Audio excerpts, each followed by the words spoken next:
brought to you by the Every Dollar app. Start budgeting for free today. Normal is broken, common sense is weird. So we're here to help you transform your life. From the Ramsey Network and the Fairwinds Credit Union studio, this is The Ramsey Show. Rachel Cruze, Ramsey personality, #1 best-selling author, host of The Rachel Cruze Show, and my daughter is my co-host today. Open phones at 888-825-5225. John's in Orlando. Hey, John, how are you? Hey, Mr. Ramsey, it's nice to meet you. So I've actually struggled to keep steady employment over the past decade. I've been fired several times due to personality and behavioral challenges.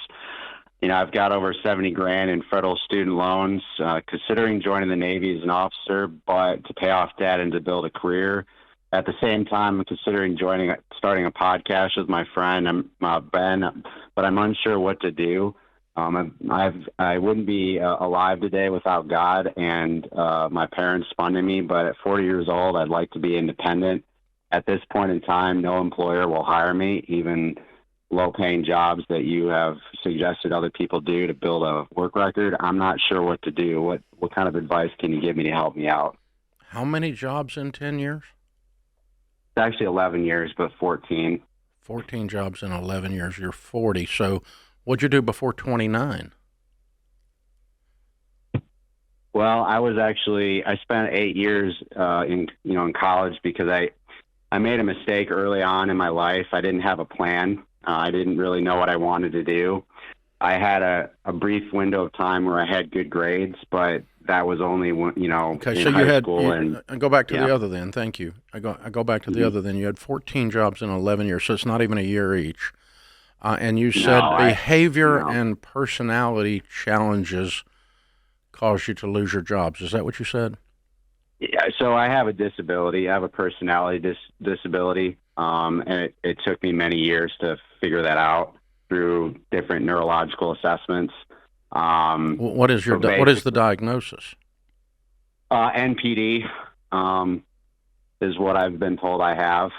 But my mom believes, when I was vaccinated when I was a kid, and my body rejected the vaccine, and it caused me to have epilepsy when I was younger, and ADD, and a few. And so, how does this manifest itself in the workplace? Like you're just a butt? So what it's caused me to do is challenge authority, to be a difficult employee to work with. What you describe would be normally, I would think, belligerence. Yeah, I guess you could put that in that category. And is it episodes, John, when it happens? Like when it occurred, are you aware of it? Like when it's happening, or how does that work? Because I'm just trying to figure out the tools to put in place for your life going forward to be able to function in society, right? I mean, to be able to hold a job. Well, hold a relationship so far, of any kind. I haven't been able to function in society. Yeah, that's the point. And the Navy doesn't do well with people who have trouble with authority. Yeah, I realize that. Yeah, that's going to be a nasty conflict. I mean, the whole military thing is authority. You know that. So it's command structure, and you will respect that even if your commander's an idiot. So, wow. Okay.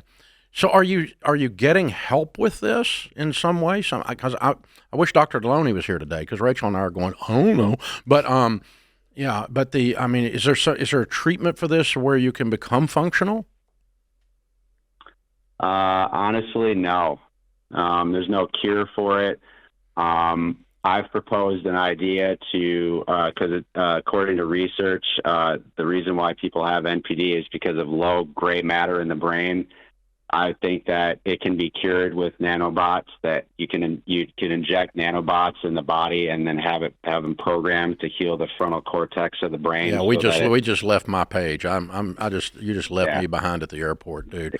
But but no, there's no support really. Well, so that's what I just from a common sense, your older brother talking to you, listening to you, who loves you, just from that, what I'm reaching for is to try to find some way that, because there's not a career, self-employed especially, that pays people for misbehaving. Mm-hmm. Okay? So I'm trying to find some way that you create a sustainable life that allows you to be employed, that allows you to be engaged in other relationships, that allows you to do those things. And I think that's what I'm wondering. Is there the problem is not the career issue; it's the symptom. Right. So that's what I'm asking you, John. Are there other tools, whether it's through therapy or whatnot, that when things happen, right? And even like you could take anxiety as an example, like something has happened chemically in your body when that happens, but there are tools to get you back grounded when it comes to that. Is there anything when you feel that rising up in you, has anyone given you any set of tools of awareness? I do this, I do that, to at least be able to withstand like just a 9 to 5, right? To be able to have any level of function. Has anyone given you any tools at all, or are you just kind of is there any kind of pharmacology? Yeah, I mean, I have been given tools, but one of the things that happens when I go into these jobs is I bring bitterness from previous jobs into it and kind of self-sabotage at the early stage. Yeah. Okay. And they already have this, I don't know how to say this, but they already know, because they can see my resume, that I haven't kept jobs. So they're kind of, looking in my mind, It becomes Watching you mess a up. self-fulfilling Get rid of me. prophecy. Yeah, That's yeah. logical. That Yeah. makes sense. Yeah. All right. So, dude, the answer is that this is above Rachel and my pay grade. I don't know how to answer your question, because the answer to your question is to find some healing so that you can hold a job, so that you can hold a quality relationship. Because there's not a career path, and self-employed people oftentimes become self-employed because they can't do anything else, but it doesn't keep you from having to struggle with that, because your customers are going to experience what your bosses were experiencing, and you're not going to have any customers. I mean, if you're my mechanic and you're a butt when I'm the customer, then you're not my mechanic anymore, and you go out of business. So, I mean, you fix my heat and air, but you're a butt. Well, you're not my heat and air guy anymore, okay? And so, if that's how it's if belligerence is how this is manifesting, which I'm not an expert in your area, so I don't know what I'm talking about, but I'm just listening to you as a friend and saying, I'm going to be in the therapy realm. I'm going to be talking to Dr. John Deloney, which I will put you on hold. We'll try to make you a caller on his show. Maybe he can actually add something intelligent to this conversation, because I can't. I don't know what to say other than you've got to get your ability to cope. Yeah. Well, and we have found people that are successful when they have very obvious limitations, whether it's a mental illness, a physical illness, a disability. We talk to people on the show and they are, legally blind, but yet they're making $150,000 a year because they figured out something that got them a job and they figured it out. So there is a level workaround that I don't want, John, the thing I would not want for you is playing into any level of victimhood. No. That this is a horrible thing, but people do have serious setbacks, but they overcome them. And we talk to them on this show all the time. And so I don't know what that looks like for you. Create a predictable environment. 100%. So that's what I'm saying, though, is don't fall victim to this. No. And make excuses. So that's where the work of the healing and the proactive, being proactive in that way is going to be your next step. It has to be. Man. But I think it is possible. I think there's something that you can do, honestly, John, to find healing and to be a productive member of society. I do too. I think there's something other than nanobots. Hold on, Christian will pick up. We'll get you hooked up with Deloney.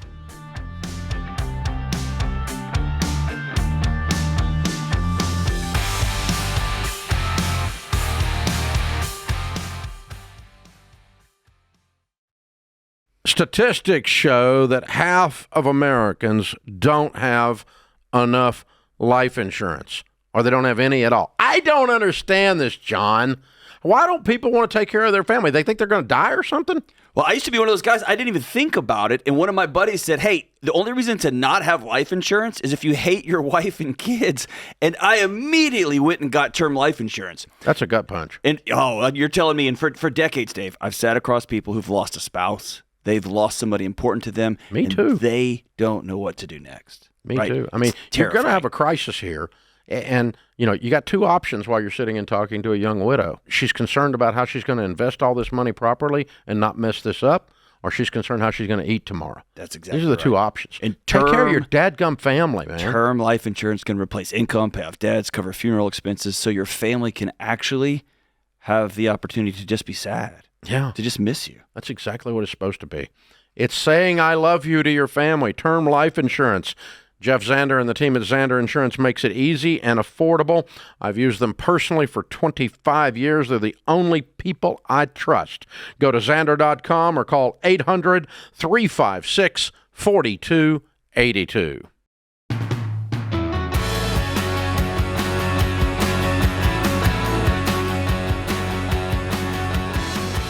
Jacob is in Atlanta. Hi, Jacob. How are you? Good. How are you? Better than I deserve. What's up? So I'm kind of in a predicament. I'm having to move out. I'm only 21. I make $35 an hour at my 40-hour job, and then I get to do my own side work on Fridays and Saturdays. And I owe $2,900 on my truck, and I have $1,000 in credit card debt. And I've never been on my own, so I guess I'm just kind of nervous about being out on your own. What caused you having to move out? So funny story. I actually live with my ex and her parents at the moment. Your ex-wife? No, my ex-girlfriend. Okay, so you. When did y'all break up? I'm sorry. We broke up in February of this year. And you've been living with your ex-girlfriend's parents for this long? Yes. Oh my gosh, Jacob, blink twice. Are you okay? Awkward. Yes, I'm okay. It's no. But you got to get out. I would assume that her parents are like. Yeah. Wow, these are some unusual humans. Very nice. They are nice. They sound very they're nice. Good humans. They're weird. Just good. Yeah. Number one, that you were in there in the first place living with their daughter under their roof. That's weird, number one. Super weird. Y'all break up and then they don't throw your butt out. Yeah, that's super weird. Okay. We didn't. We built like a tiny house at their house for. Yeah. Okay. Well, on their property. Excuse me. Maybe the roof didn't extend over the house. That maybe makes it a little bit better. Yeah, that okay, not so at you're all. out on your own for the first time, and you're 21. Are you out now, or you're have moving money? out? You've been there for February. You knew this was out. coming since February. How much money have you saved, honey? Well, I've got $4,000 saved. Okay, so go get an apartment. Well, I found a house that's rent to own. You don't need rent to own. Straight from the owner. You need non-homelessness. That's all you need. Okay. Don't be homeless. That's it. Go get a cheap one-bedroom apartment and get your butt out of weird as soon as you can. And then plug yourself into a good church, and we'll get you onto Every Dollar and get your money stuff working for you. And let's start making every dollar that you have behave. You should have more than $4,000 because you have no overhead. And I don't know where your money's been going since February. But you make enough money, you should have a stack of cash right now. I haven't always had this job since February. Oh, good. Okay, that makes more sense then. Okay. I've had this job for about 2 months. So okay, would you agree with me that if you make $35 an hour for 40 hours plus side hustle, you should be able to stack some cash if you keep your rent cheap and go ahead and knock these two debts out pretty quick? Yes, I've been saving about $1,000 a week. Yeah, there you go. And that's my man. Okay, good. And the house that I'm looking at renting it's $1,000 a month. It's pretty cheap for around here. Yeah, that'd be real cheap around Atlanta. So, are you and making sure too that when you're doing that you're not signing yourself into this idea that you have to buy this house either? I don't want you locked into anything weird. So making sure contract-wise you can get out.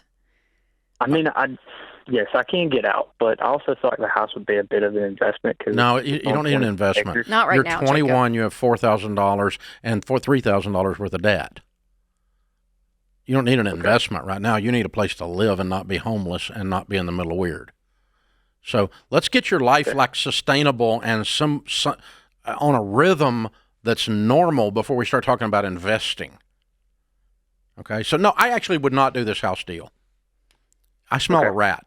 Okay, I want you to get an apartment that's $1,000 or less for a one-bedroom and get out and have no human beings bothering you, no weird crap swimming around in your head. It's just you some bread, some milk, some electricity, and go to work. Get the truck paid off, get the credit card paid off, start stacking some cash, build Jacob a life to where you can stand with your shoulders square with a pocket full of money and no debt, and then we can talk about really becoming a millionaire, building some wealth, and you're going to be able to do all of that, but we've got to get you so far away from where you are to even get you to zero.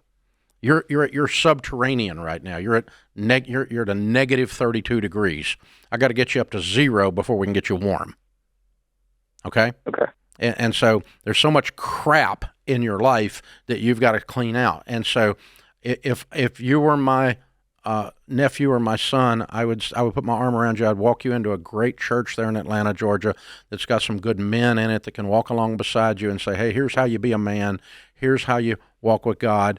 Here's how you handle your money. Let's get you out of debt. Let's get you in a sustainable, boring situation. And then that's where you build exciting from. You don't build exciting from desperation. You build it from boring. Let's get up to boring first. And so go get you a simple one-bedroom. Don't try to buy a house. Don't do the rent-to-own thing. I'd pass on it. And, dude, this freaking week, get out of there right now. Right now. We're cheering for you, Jacob. Wow. You can do it. You can do it, man. Here's to Jacob. This is, wow. I cannot imagine the percentage of human beings that allow a person that broke up from their girlfriend to stay on their property for 9 months. I don't understand. I don't understand being there in the first place, but I said that already, but the likelihood, no. Well, less about the parent. It'd be more for me. If I'm him, I don't want to be there. Yeah. Going into the kitchen, you know what I mean? You're like, hi, Sally. Sorry, me and Ashley broke up. You know, that's just weird. All right, here we go. Jacob, we're for you. Yeah, we want you to win. We want you to win. But yeah, you're also processing all the emotions of this, and a separate, clean location that doesn't have a complication to it of any kind, like rent-to-own or former in-law sortas, all that stuff is going to clean your mind out. And that's what I mean by boring. That's what I want to lead you towards. Melissa's in Hartford, Connecticut. Hey, Melissa, what's up? Hi, Dave and Rachel. Thanks so much for taking my call. Sure. How can we help? So I work for a home health agency. They put me on a bonus structure where I'm now making 5% on the incremental above my quota. As long as I hit my quota, I get 5% of the gross profit above my quota. And they pool it pretty much to the end of the year. They cap my bonus at $2,500 a quarter, and then they're going to pool, and whatever is left over, I'll get a lump sum at the end of the year. I'm wondering if I should take that lump sum and invest it back into the company for equity, or if I should focus on paying off my mortgage, which is my last remaining debt.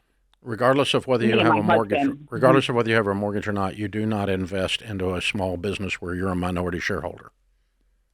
Okay. Because you have absolutely zero control.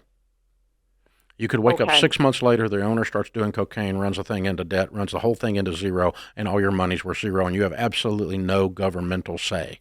The governance documents when you're a minority shareholder. In other words, if you don't own 51%, your vote don't count. Okay. And they can vote for stupid, and you have to stand there and watch it. So it's like almost investing in a single stock. It's worse. It's worse. Okay. Yeah, because you can't get out of it. And I have a follow-up question for you, Dave. We have a pretty significant mortgage. We have like $650,000 left on the house. We have about $410 in a brokerage account, $200 in our 401ks, and a small emergency fund. And it does put a lot of stress on us, the amount we pay in the mortgage and the taxes. Would you recommend anything on how to make? You sound like you've been listening a while, and you know we're going to tell you to take the 410 and put it on the mortgage. You knew that, right? Okay. I think so, but it's scary to do. No, it's also scary to have $650,000 breathing down your dadgum neck. Right. Yeah, I put the 410 on it, refinance, and get you Current rates are down. Let's get the thing refinanced. And if you're get getting your your new mortgage. bonus at the end of this year too, Melissa, that's going to be some extra cash to throw at it too. So Yeah. it's great. Yeah, invest in something you can control the outcome and or get out of. Minority shareholder positions aren't one of them.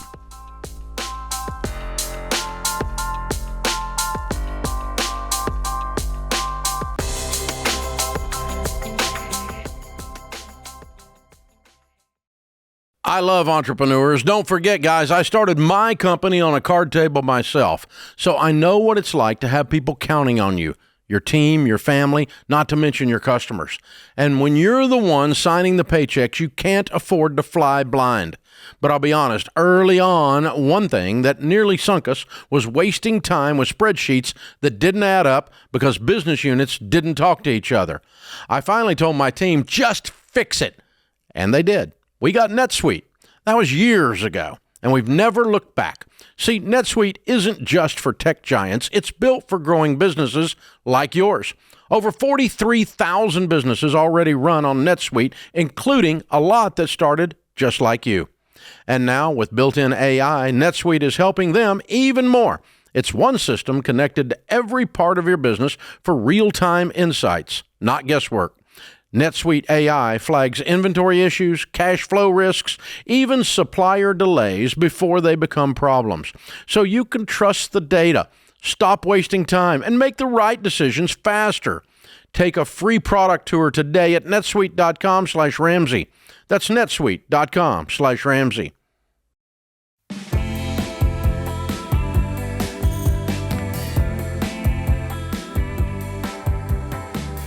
You ever feel like you're doing everything right with your money, but you're still like a rat in a wheel, you're not getting anywhere? Well, you're not alone. Our own Jade Warshaw, Ramsey Personality, has a brand new book out called What No One Tells You About Money, the real key to getting unstuck from someone who's been there, done that, got the t-shirt, right? Yeah, got the t-shirt, wore it out, gave it to Goodwill. I'm telling you, there we go. Good looking cover on there too. Good looking cover. I like it. So you just got back from LA. You've been out doing book tour stuff. That's right, promoting it. You were out there doing a podcast, I guess. That's right. What were y'all talking about on that? About the book? Yeah, Ellen Fisher, great podcast if you haven't seen it. Yeah, we're just talking about how the emotions of money are really what hold people back, right? Yeah. We give them a plan, we give them the baby steps. It's very logical, it's very practical, it's very number heavy, but it's not usually the numbers that are the problem. You know, when you start working that plan, you do come against different emotions because we're asking you to change your behavior. Yeah. And whenever we're talking about changing your behavior, you know, the child inside comes out, right? And there's a lot of fear and there's a lot of frustration. Some of us are dealing with a lot of guilt and frustration, guilt and shame, pity, so many things. And if we don't recognize it for what it is, we can't solve it. And therefore, a lot of us get stuck. Yeah, I love that you wrote about this, though, because I'm like, it just brings the humanity to the system, right? And we talk so much about emotions on the show in the sense that we know we're dealing with people, right? And I do think a lot of people in the financial space, they talk numbers all day long. And I do feel like that is something that is so true and it resonates with people because they are waking up and what they are feeling, what they are thinking that day is going to drive their choices and decisions. And so you kind of like hitting that straight on is so smart. I mean, absolutely. Think about the advice that we give here every day. We're telling people, hey, you're not going to see the inside of a restaurant unless you're working at one. A lot of times we're giving people tough news like, hey, you might need to sell your home. Mm-hmm. This is not something that in 1 second you're okay with. Yeah. This is something that you take home, you tell your spouse, you're mulling it over, you're feeling a type of way about it. Through all the logistics. That's right. In the book, I talk about when Sam and I were walking the baby steps. We had been in it for a while. And for those of you who don't know, $460,000 of debt we were paying off, long time frame, 7.5 years.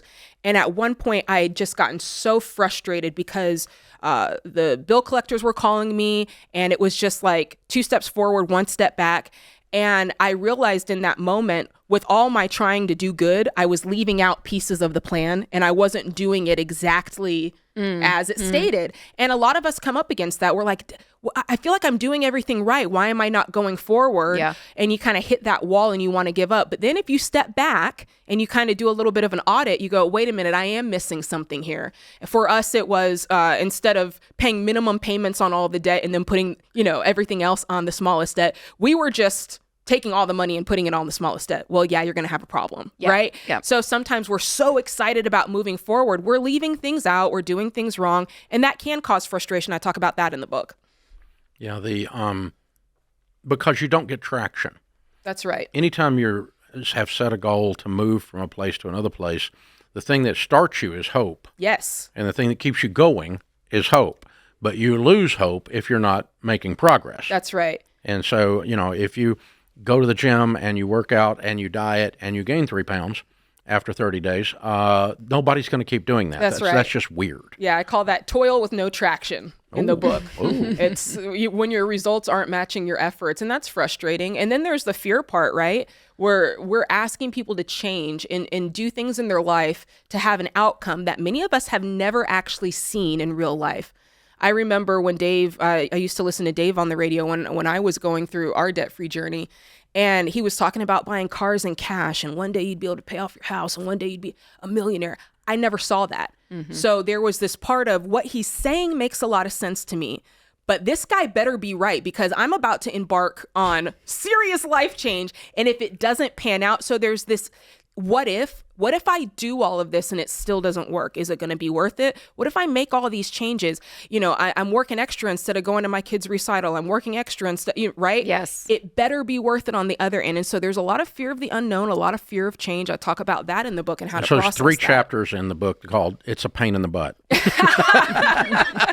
It's a pain in the butt to change. It's hard. Change It's hard. requires change. Yes. Well, and that's scary. I'm like, when you're doing something that is so different and so new, we all feel that, right? Yeah. Where you're like, you're Well, entering into a whole incompetent. new When world. you ride a bicycle the first time, it's anxiety. Yeah, and you're 'Cause like, you're I'm about to not fall. good at That's this, right. and I don't want to not be good, right? And so you feel like you're kind of going backwards in that sense, because you're Yeah. like, no, I'm good at this, even if what I'm doing is at least I know. Yes. I know how it feels. Exactly. And changing that is hard. So what no one tells you about money is the new book from Jade Washoe. And this is from someone who's actually done it. So if you don't like theory, you'll like this book. I like practical application. I want to find somebody who did it and won. This is what it looks like to win. Ask her and Sam. They pulled this off. Pre-order right now for $24.99 and get over $100 in free bonus items, including the enhanced audiobook, early access to the ebook, instant access to an exclusive video, your financial checkup with Jade Washoe, and you can book exclusive 3-week online book club, which includes live Q&A with Jade. And Jade is one of the personalities that does this show every day, in case you hadn't noticed for some reason or another, hadn't been around here, or you're new this week. And so she knows how to answer the questions. And not only has she done it personally, but she's been sitting at this desk answering questions for a couple of years now and doing a great job. So you can pre-order right now at RamseySolutions.com/store. So I know when Rachel and I have written books, and this is a fabulous book. I remember going through the manuscript a few months back when we were building the thing. You were building it, and I get to look at it because I'm a CEO. I was thinking, this is a book about hope, but not fake hope. Yeah. Where real hope comes from. Well, that's the thing here. I really wanted to shoot people straight and not dilly-dally around the reality of what you're going to face. And so when you read this book, you're gonna go on an emotional ride, because I'm telling stories in it that I've never told anybody about some of the things you can encounter, some of those real emotions that pop up when you're working with a spouse, when you're dealing with guilt and shame over past mistakes. How many times do we take calls on the Ramsey show when one spouse has brought in an inordinate amount of debt, and the other spouse has to say, "Okay, I'm on board," right? How often do we deal with situations? That was me. That was Sam and I. How often do we deal with situations where a spouse has gambled, or they've made bad choices with money, a bad business plan, right? Those are real things that really affect. Or you're ready to start a family, but you've got this debt. That was one of the stories in the book from our side. We would never tell anybody that you can't have a family with if you have debt. But for Sam and I, we decided we're going to wait, and there was a lot of emotion that went along with that. So it's not just telling you what you're going to face. It's also showing you exactly how to work through it, because one thing at Ramsey is we're going to give you a plan. We're going to tell you exactly what to do next.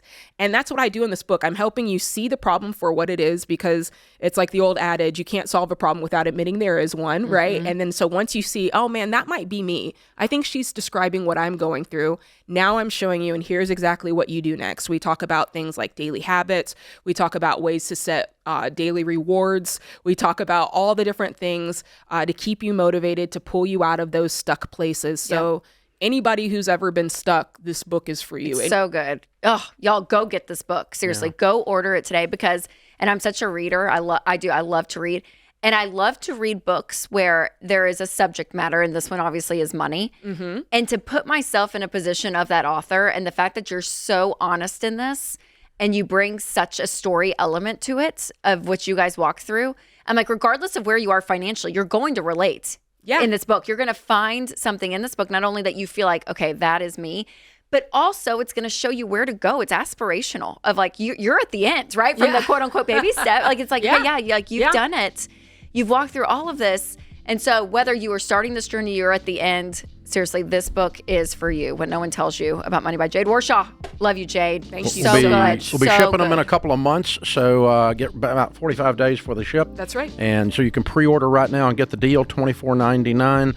What No One Tells You About Money from Jade Warshaw. And a good Christmas gift. Ooh, so ding, just ding, get ding, a box of them, hand them out to your friends.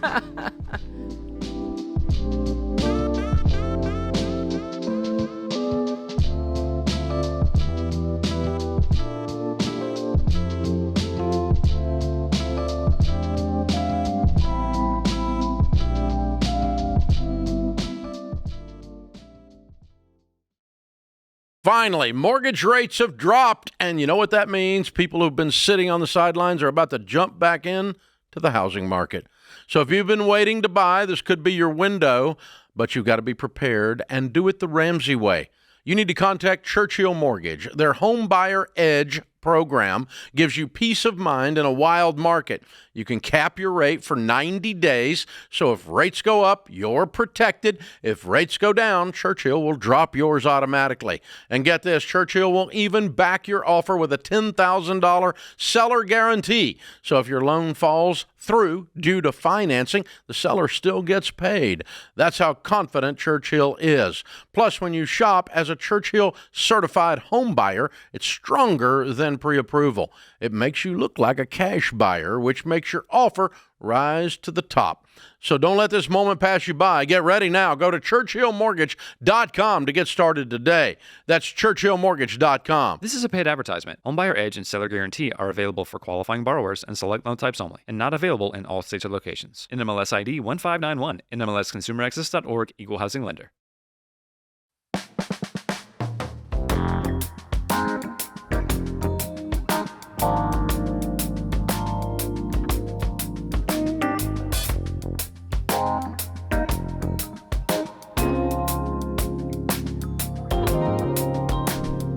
Well, a couple years ago, George Camel brought in a couple of YouTube videos and said, you got to watch this guy.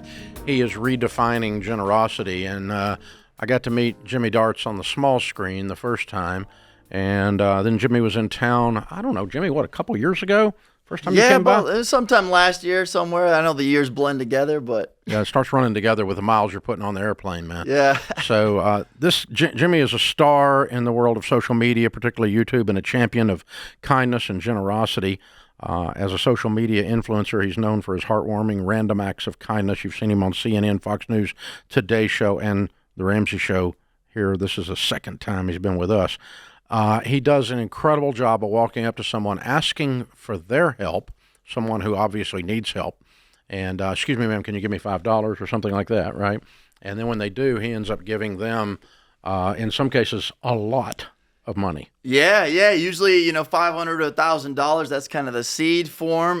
The video goes up, and then it's really up to the public how much they want to bless them. And so, yeah, it can be anywhere from $50,000 to last week. I think a couple weeks ago we raised over $400,000 for a guy. So what was his situation? Yeah, he was homeless, living in his car with his wife. They was traveling pastor doing ministry with their 1-year-old, and he actually passed the honesty test. So I went up to him, asked him for help, and he went, I seen your videos. I know who you are. I'm not going to fake like I don't. So I was like, shoot, I'm going to have to leave. I can't help this guy. And then I was like, wait, actually, he just passed the honesty test. So sure enough, we blessed him. But it's an honor getting to travel around and just see that there really is good people in this country. Yeah, for sure. Well, and it's so encouraging how well your stuff does, because I feel like it shows that people want to see that content. You know what I mean? Like the amount of views and stuff that you get and what you've built just shows people are craving generosity. They're craving to see good in the world, I think. And that's what you represent for a lot of people. Yeah, absolutely. Yeah, I've been blown away from laundromats to Walmart aisles to anywhere and everywhere you can think of, just the kindness of people.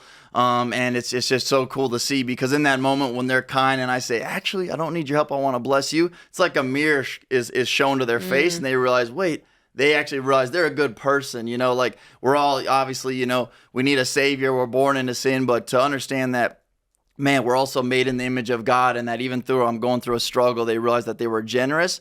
And so that's why I think the blessing hits so hard. And it's really the opposite of the lottery. You know, the lottery usually lands on a foundation of greed because they're trying to get rich, where these blessings land on the foundation of generosity because these people are giving when they get the blessing. 10 days ago, his first new book hit the streets, and it's already a bestseller, Undercover Kindness, Saying Yes to Love, No to Fear, and Embracing the Life-Changing Power of Ordinary Generosity. And absolutely incredible. So what caused you to, I know the answer to this, but I'll give you the underhand pitch. What caused you to start this whole thing with radical generosity? Yeah, man. Really, my parents, when I was a kid, I was 10 years old, and they said, hey, Jimmy, for Christmas, instead of just doing gifts, we're going to give you $200 in cash. So I was jumping up and down, doing backflips off the couch, and my dad goes, settle down. You got to give half of it away to a stranger. And I'm like, what? A tithe is 10%? What do you mean half of it?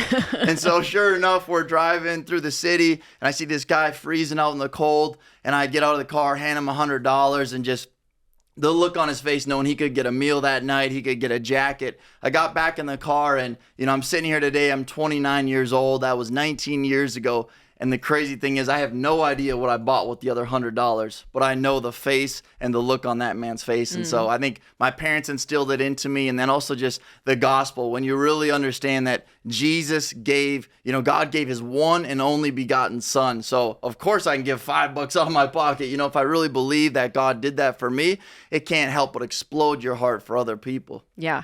And the joy that comes through it. You know, generosity, it's a big message for us. Like we talk about even at Ramsey, like when you're doing your budget, it's the first line item in the budget for every dollar, because we believe in that principle so much, to the point that, you know, we know that that people, when you're handling your money, you are a person inside, like the soul inside of you, the character inside of you is the person actually handling it. And when your character changes and you become a selfless person through the act of generosity and giving, you know, there's such joy and such meaning and purpose in that. And it really does create, I think, a level of depth in your life when you get to ongoingly experience that generosity. It's a really beautiful thing. Yeah, absolutely. When people are generous, like you said, their character begins to change. And what do they see? They notice, oh, when they're doing their job at serving tables or driving Uber, when they're a kinder person, that people want to tip them more. When you're a more happy person, people want to say, hey, you want to come in on this business deal with me? So generosity and just, your character really just attracts more blessing. Yeah, it's beautiful. So talk about the difference in generosity and how stewardship is woven into that. Because when you're walking up to someone who's on the skids and you give them 50 or 100 grand, how are you doing that, quote unquote, responsibly? Because you don't necessarily need to say yes. You could just go, I'm just doing it. Shut up. Yeah. Yeah, absolutely. Yeah. So 99% of the time when we raise money for someone, it's usually for a specific reason. So when we were here back in Nashville, there was a lady who her son needed, like a heart transplant. It was something with her baby's health. And so she had to leave her job. She was staying at the hospital. Her husband lived like an hour away. And so, she's stuck here draining their savings account. And so we were able to capture her story, raise like 50 grand for her. And We just saw her video come in a couple of weeks ago. It was like a year later. She sent me a video carrying the baby out of the hospital. Everyone was clapping in the hospital. My gosh. And it just took so much stress off them, you know. So usually when we raise money, it's for a specific cause or situation. But really, you know, the key is God calls us to give. And I think so many times people are always caught up in, well, what if I give this guy $5 or that? What's he going to do with it? Well, the truth is we're just called to give. We're not responsible for every single thing they do for it. It's like God loves the crap out of us, and he forgives us and loves us and loves us. And if he was to pull back his love on us because we made a mistake, that'd be crazy, you know? And so I think really people, we just need to focus on, man, go out there, love somebody, be generous, obviously be smart and wise with how you do it, but just go and do it. And it'll actually change your heart probably more than the person you're blessing. Yeah, for sure. That's so good. You know, and what's weird is the amount is not what matters as much when you are the giver. It's just the act, because you're flexing a muscle that a lot of people don't even use, the generosity muscle. Absolutely, yeah. A lot of people are like, man, when I have this much money or this or that, I'm gonna give, I'm gonna be generous. And the truth is, you actually probably won't. You know, like you can start today. Let's say you got $10 to your name. Well, find a quarter, buy someone a gumball. You know, like you start doing that now. The Lord's like says, be faithful a little, and you'll be given much. And he knows if you can't be faithful with little, you're not going to be faithful with much. Yeah, when you started this channel, it was on YouTube to start with first, and you're on everything now, of course. Yeah. What's your primary channel now where people see you? Probably Instagram is probably the main place now, Yeah, at Jimmy Darts, D-A-R-T-S.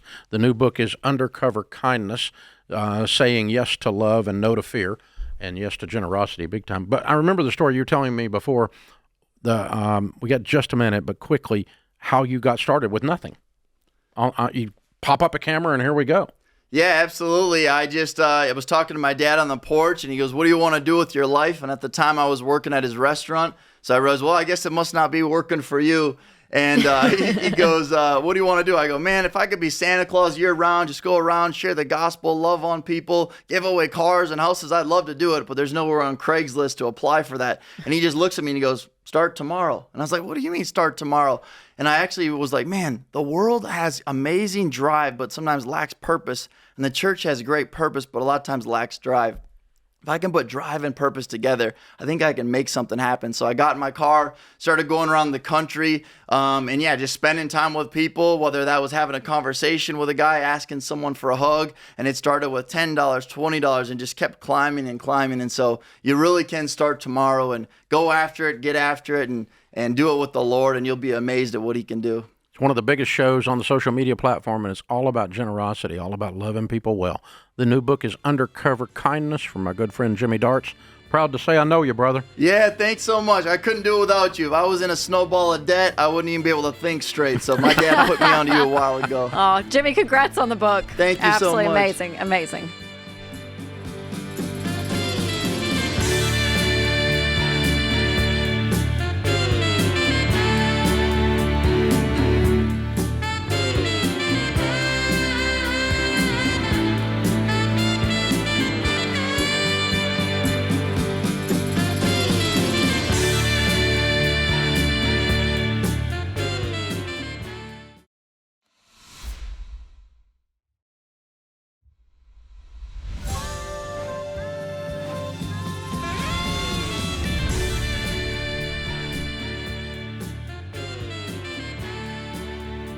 Welcome back to the Ramsey Show in the Fairwinds Credit Union Studios. I'm Dave Ramsey, your host. Rachel Cruze, Ramsey personality, #1 best-selling author, is my co-host today, and my daughter. Open phones at 888-825-5225. Brittany's in Los Angeles. Hi, Brittany. How are you? Hi, Dave. Hi, Rachel. Thank you for taking my call. I am in a bit of a pickle right now. I bought a house a year ago, and I am in a bit of a financial rut, so I'm wondering if I should sell my house or if I should put it up for rental. Is this your primary home, Brittany? Yes and no. It's kind of complex. I did buy it as a primary. However, I did have the intent to also, well, the intent was to live in it, but also I was going to Airbnb it, because I do work in LA, but I don't live there. My house is in the mountains. It's a cabin in the mountains. So when I decided to buy a home. I asked my mother, to help me, and she has a cabin up here.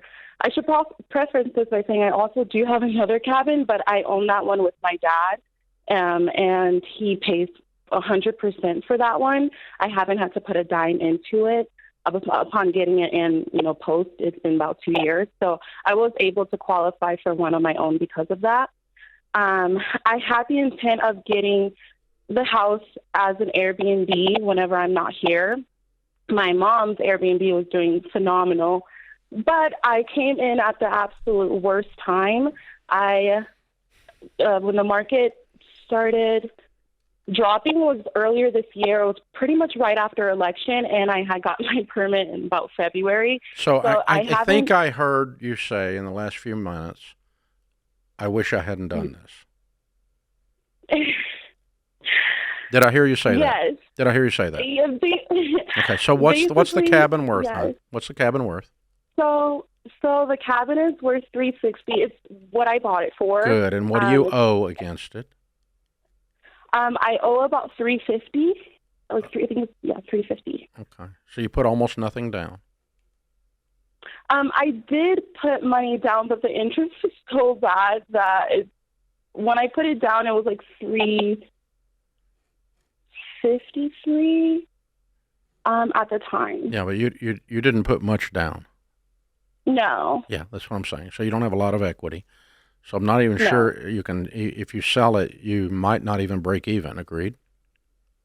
That's agreed, yeah. Yeah. Okay. Yeah. Have you thought about putting it up for sale?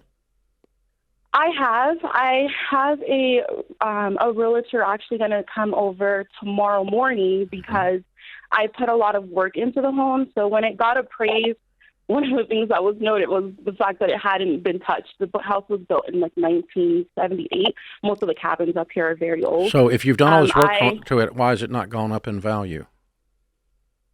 I'm going to get the comps tomorrow. So you don't know what it's worth right now. Okay. I don't know. I'm just going based off of what Zillow's saying, like the market Zillow is not. Don't use Zillow as truth. Okay, that's gross. So hopefully it'll be more. Hopefully, yeah, let's pretend it's 400. That's what I'm hoping. Yeah, let's pretend it's 400, and you can sell it, and your problems go away. Mm-hmm. Is there something wrong with this plan? Nothing's wrong with this plan. The only thing is, so that's why I'm debating. I just don't know because I follow houses on here on Zillow like religiously. Yeah, you need to quit. I'm looking at this is not a good addiction for you. It probably isn't. I like to see what houses are actually selling for versus what they're being. You can list it for whatever you want to list it for, but right now it's like not a buyer's market. So I'm kind of stressed about that. I'm like, well, could I actually really sell But you're it kind of stressed about keeping it too. That's true. Yeah. Yes. So listen, I think you need to really carefully define that what you did with this purchase, the way you did this purchase, the purpose you did this purchase for, as a group, those set of ideas were bad. Mm-hmm. They did not bring you a good result. Mm-hmm. Because you're stressed, you're behind on your bills, life's not good. Nothing turned out like it did in your little dream when you were surfing Zillow. Mm-hmm. Right? Mm-hmm. And so, so now you need to reset and go, if I'm going to do real estate, it has to be different than the way I did this. This sucks. Yeah. Yeah. Sell it. Yeah. Okay. Sell it. I want you to have your life back. I like you. Thank you. I want my life back too. I do a lot in my life and have a lot of hobbies, and obviously everything has had to be put on hold because I'm barely keeping up. Yeah, it's caused stress, Brittany. Yes, Dr. John Deloney always says, solve for peace. What creates peace in my life? This is not bringing you peace. This is bringing you stress and harm and lack of sleep because you're stressed about all of it, right? So just why would you? I'm just curious from you. There's like a little bit of the hesitation. Why are you hesitant? She hasn't given up on the Airbnb Zillow surfing dream. No, actually, Actually, I don't care for Airbnb, and I did say that after I got into it. I was like, it's something about, and it's because most people, when they do Airbnb, obviously the home is a secondary home. For me, I am here whenever it's not booked because, like I said, I own a cabin with my dad 4 minutes away, so I don't have personables here. It's kind of all over the place. My personables is at my mom's house. I have a bag here of things that I need, and that doesn't whenever answer Rachel's question. You've got a lot going on. What's your hesitation? Yeah. Sell the My stupid thing. hesitation is that I bought the house and I felt very proud of myself as a young girl. Buying a house in California is really hard. And so I'm just stressed because I'm like, am I going to be able to do this again? I went through like leaps and bounds to get it the first time. And it was really hard. You took a lot of jumps and did a lot of dances and ran around the barn 3 times and clicked your heels and finally got the house. And it ended up not being anything like you thought it was going to be. You forced a situation. I'm proud of you for getting something done, but I was your age when I went broke because I did it wrong. You don't have to go completely broke, thank God. You can just dump this thing and learn your lesson and go, the way I did this, the set of assumptions I used to make this decision were wrong. And Brittany, everybody makes mistakes. And yes, buying a home is a great thing, and we want that. I think that's a smart decision in life. But that's not who you are, right? I feel like you're tying your identity to this decision that you've made, and for some reason, if you go back on that, it's like you're a failure or something. Like who you are, your net worth is not your self worth. It doesn't equal who Brittany is, and so separating those things out and saying, this is who I am with a house or not, with a nice car or not, with a second home or not. Like you are who you are. And then all of these other things are additions in your life. And we want to make sure the things that are additional in your life are blessing you and are good for you and not taking away. So this may feel like a step back for you, but it's not. I think it's a learning idea. And you will buy a house again. I really do believe that, Brittany, you will. But you just have to be smart about it and just to be able to have the humility to say, yeah, this was not a smart decision right now, but it's not who you are. You're not a failure, right? And so you got to separate those two things. They feel very intertwined to me as you're speaking.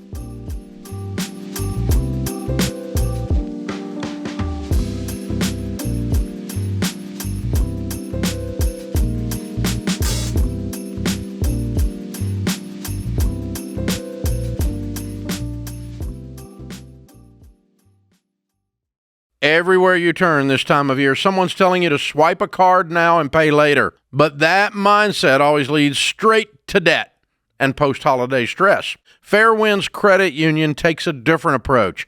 They're here to help you win with money. Fairwinds doesn't push credit cards.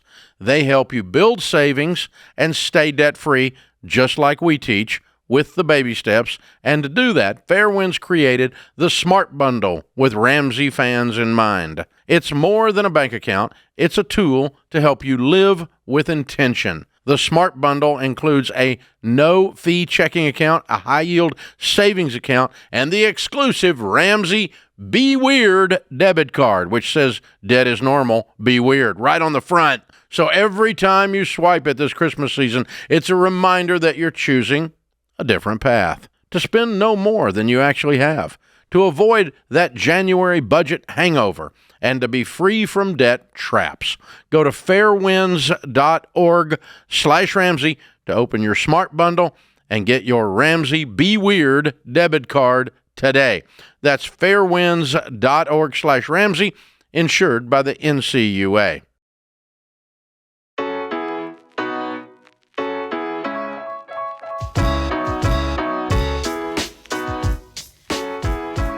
Andrew is in Washington, D.C. Hi, Andrew. How are you?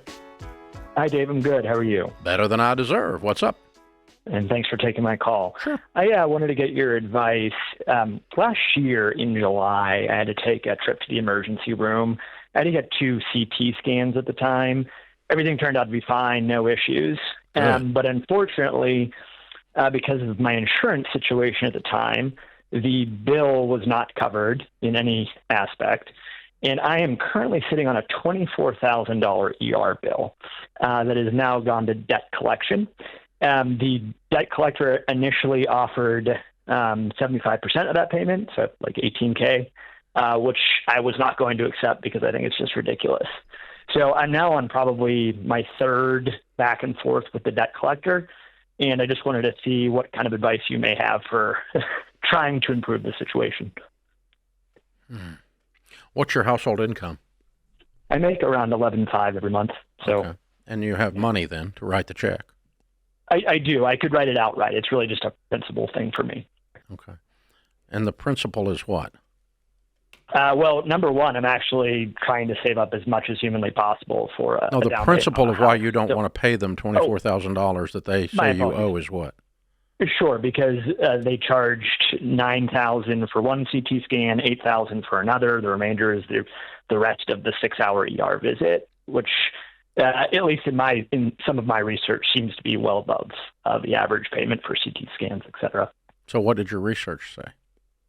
Probably around $5,000, $4,000 to $5,000 at most for a CT scan. Okay. And I am in the DC area, which means it's more expensive. Mm-hmm.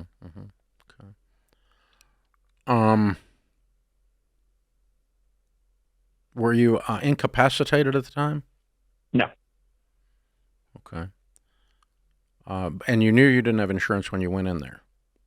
Well, technically I didn't. So I was in between jobs at the time, and I had purchased insurance, but I didn't realize I was outside of my 30-day window from the purchase date when I went in is the problem. I didn't read the fine print. Okay. If you ever visit a collections operation that collects medical bills, you will find people sitting in small cubicles with lots of fluorescent lights with headsets on, calling all day long. And these are people that couldn't get a job at a 7-Eleven. Now, this is who you're dealing with. That's correct, yeah. And their average time on the job is about 30 days. Because as soon as they can find something better, and almost anything's better, they take it. Sure. This is who you're trying to get to negotiate with on a basis of logic and market value of a CT scan. This guy hadn't got two brain cells to rub together to do this deal with. So your only shot is to continue to just beat on that organization, because you're probably seldom even going to talk to the same person. And how much of your calories are you going to burn to do this? The only option I can think of is to call and actually try to get a meeting with someone in the administration of the hospital and sit down and say, I don't have insurance to cover this. I thought I did when I was in there. I guess I wouldn't have cared that you were screwing my insurance company, but I do care that you're screwing me. And so I think you ought to charge me market rate, which is half of what you're trying to charge me for a CT scan. This is ridiculous. And try to negotiate it, right?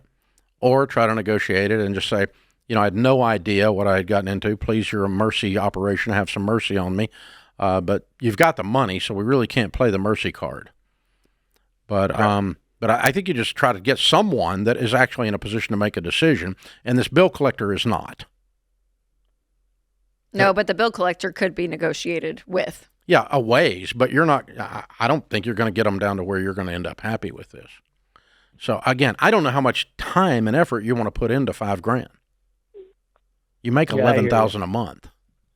I'd be happy slicing it down, at least to get $10K off of it is sort of my mindset. I don't think you're right, it's already consumed so much. If you might get that from a bill collector, but I don't think they're going to have the power to do that.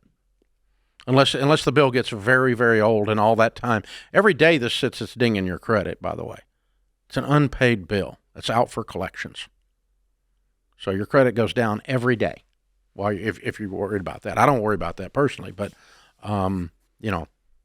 we've had some luck sitting down in person and asking for mercy on the behalf of broke people, or asking for reasonableness on the market value of something if I pay cash for a medical procedure. Yeah. That's why I always wonder the moral card. I mean, I get he's frustrated because he's like, there is market value elsewhere, and you could probably have a whole discussion about, do things really cost all this? But there is a point that, you got the service. Yeah, you got the service, and you didn't. The time to have negotiated it would have been while you're sitting there. Right, like, right. What are you charging me for the CT scan? Right. But I guess if you're sitting there in the emergency room, I don't know. I mean, they kind of got you cornered in a sense. Yeah, over a barrel, so to speak. Yeah. So I'm. The only moral thing you've got is that they're basically charging you double market.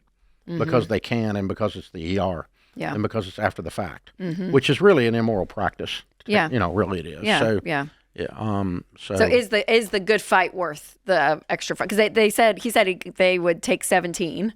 Yeah. The bill collect. You know what I mean? So if you're trying to get half, to your point, it's $5,000. How much is your time and energy and push worth on it a of little bit, but you need to push on a little bit with the bill collector, or go all in and try to circumvent the bill collector and go to the administration at the hospital. And again, I find very reasonable people at the administration of the hospital. I mean, we've had people going with $200,000 bills that had $2. They were broke and had no insurance. And you actually got to talk to a human, and you end up with an ICU bill, and the hospital looks at them and goes, "We're not going to collect this. So if you'll pay us $5,000, we're going to write it off as charity." And that's what it is. It's a gift. And we've had hospitals do that. The hospital themselves are generally yeah, but very it is good to work usually with with people financially that are in need. Yeah, that's if they're in need. That's if they're in need. I have, the only time I've had luck with this negotiation is on the front end, not on the back end. Right. Meaning, for instance, an MRI. Oh my gosh, we've actually advertised for private cash upfront MRIs on several local radio stations over the years, and it's like a fourth of what they charge your insurance company. And you can walk in there for, I don't know, whatever it is, call it $100 instead of $400, or $200 instead of $800, or whatever. But it's nothing if you just walk in and pay cash for it. But if you walk in there with your insurance card, it's 4x, and then you wonder why your insurance is expensive. So, but that's that world. So, wow, strange, harsh. It's tough. Yeah, and the moral of the story, of course, is make sure we have our insurance in place between jobs, and be very, very diligent about all that kind of stuff. COBRA, whatever else you got to do while you're making a step from one career to another. Yeah, Christian Healthcare Ministries is a great place that if you are in between jobs, even they're a healthcare provider. They're like a substitute of insurance. But and they're actually sponsoring. They're one of the sponsors for this weekend's Marriage and Money, right? Yes, Money and Marriage. Money and Marriage. Yes, I got it backwards. Yep. The weekend with a lot of people here already that are going to be joining us. Yeah, it's so we going to got be so fun. a couple of hundred of them in the lobby watching the show today, because it starts tonight and goes through the whole weekend with Rachel and Rachel Cruze and Dr. John Deloney. Again, another sellout. This is a huge event. Yeah, it's been fun. This is I don't even know what number we've done, but it's been, very exciting. Always fun. We try to do new content every year. Is the one in February for the Valentine's Day one, is it sold out? No. Not quite? No, Okay. not quite, So if you want to come to that, it's on campus here. And, the show, by the way, is on the glass. We do the show from 1 to 4 every day on the glass. And so you can sit in the lobby, get homemade chocolate chip cookies on us, get coffee that's incredible on us, and sit and watch the show. And there's always a crowd here of anywhere from 2 to 200. Sometimes there's 2 people, but sometimes there's 200. Like today, there's probably 300 out there. But yeah, and it's going to be a great weekend. There's a lot of incredible speakers lined up, a lot of mystery speakers. I wonder who they might be. It's going to be fun. I know. You Y'all never are know. in for a treat. It's going to be great. Trick or treat.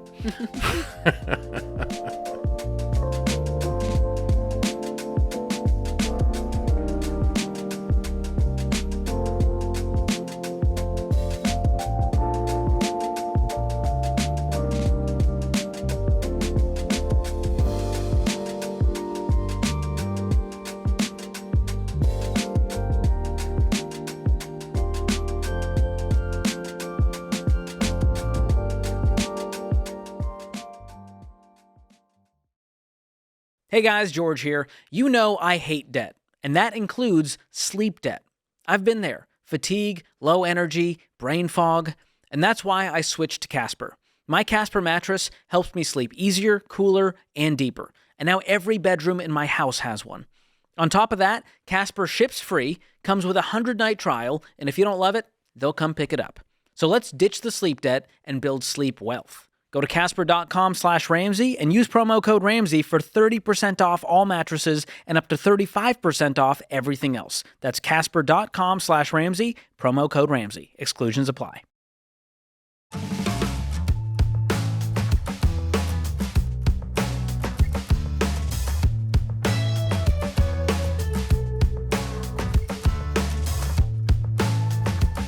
Our question of the day is brought to you by Why Refi. If your private student loans are in default, it can feel like the end of the road, but Why Refi helps you find a way forward with a low fixed rate payment plan that fits your life. Go to whyrefi.com/Ramsey. That's the letter Y, REFY.com/Ramsey. Not available in all states. Today's question comes from Drew in Pennsylvania. My wife and I are 35 years old with no children yet. We are on baby step 7 and have $750,000 in retirement and a $500,000 home with a balance owed of $250,000. Okay, so you're not on baby step 7 quite yet. I hear you talk about having enough life insurance to replace our income, but my current income is $375,000 and my wife's is $100,000. With no debt, is it really necessary to have insurance in place before we have children? Well, again, life insurance is there to replace your income, and you guys are living, I don't know, lifestyle wise. I mean, you're, close to $500,000 making that per year. And so I would consider you self-insured once if the home is paid off. That feels self-insured to me. But if something were to happen to you and your wife was making $100,000, would she be okay with the mortgage? Could she pay all of that and be self-sufficient? So So I like the idea of still having 10 to 12 times your annual income for a buffer. And if you guys are both healthy at 35, Winston and I just redid our life insurance probably 2 years ago, and we did term life with Xander, and it's just so inexpensive that a part of me is like, just do it now. And then once the house is paid off, then you guys can have that discussion. But it's so inexpensive. I would definitely still keep it because, again, if something happened to you, your wife makes $100,000. What's that stress going to be for her of having to still make that mortgage payment every month? Yeah, there's less of a burden on you guys than if you had children and your wife did not have a wonderful career that she has. Okay, but if something happens to you, she's in a pinch right now. That's a lot of house for $100K. And you need to be carrying some on you. Now, if you want to do a different formula than the typical formula I recommend, and Rachel just quoted it, is 10 to 12 times your income in insurance.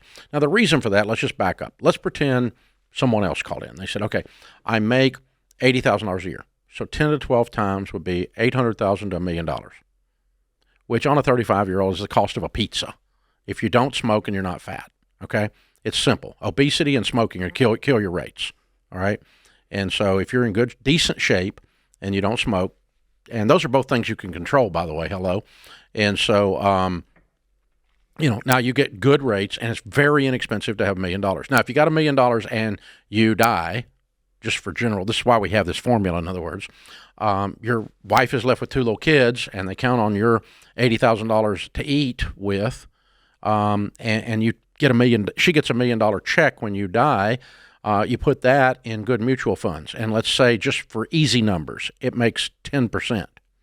10% of $1 million is $100,000 minus taxes. Looks a lot like what you used to make.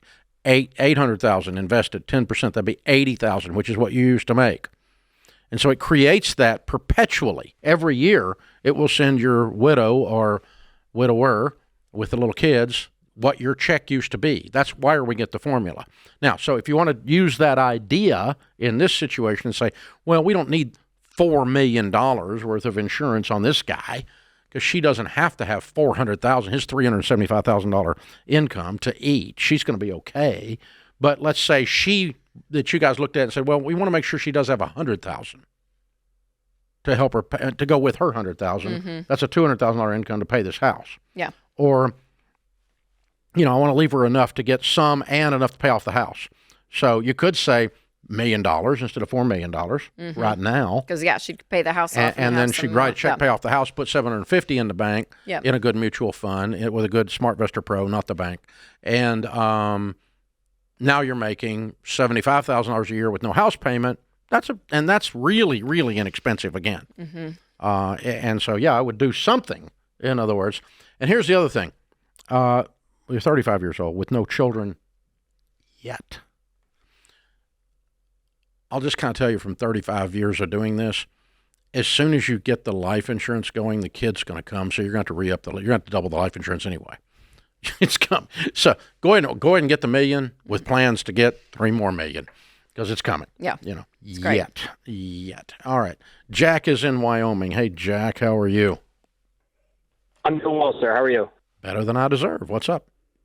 So I have a dad who has always helped me out with pretty much everything in my life, and I'm extremely grateful, and I love him. I love him to death. And he's mentioned that my fiance and I, once we get married and we sort of decide to buy our first house, that he'd be more than willing to kind of buy it for us and then have him just kind of act as the bank. He's mentioned no interest on that and all the good things that come along with that. But I was just wondering, how do we make sure that it doesn't affect our amazing father-son relationship, and how do I do it?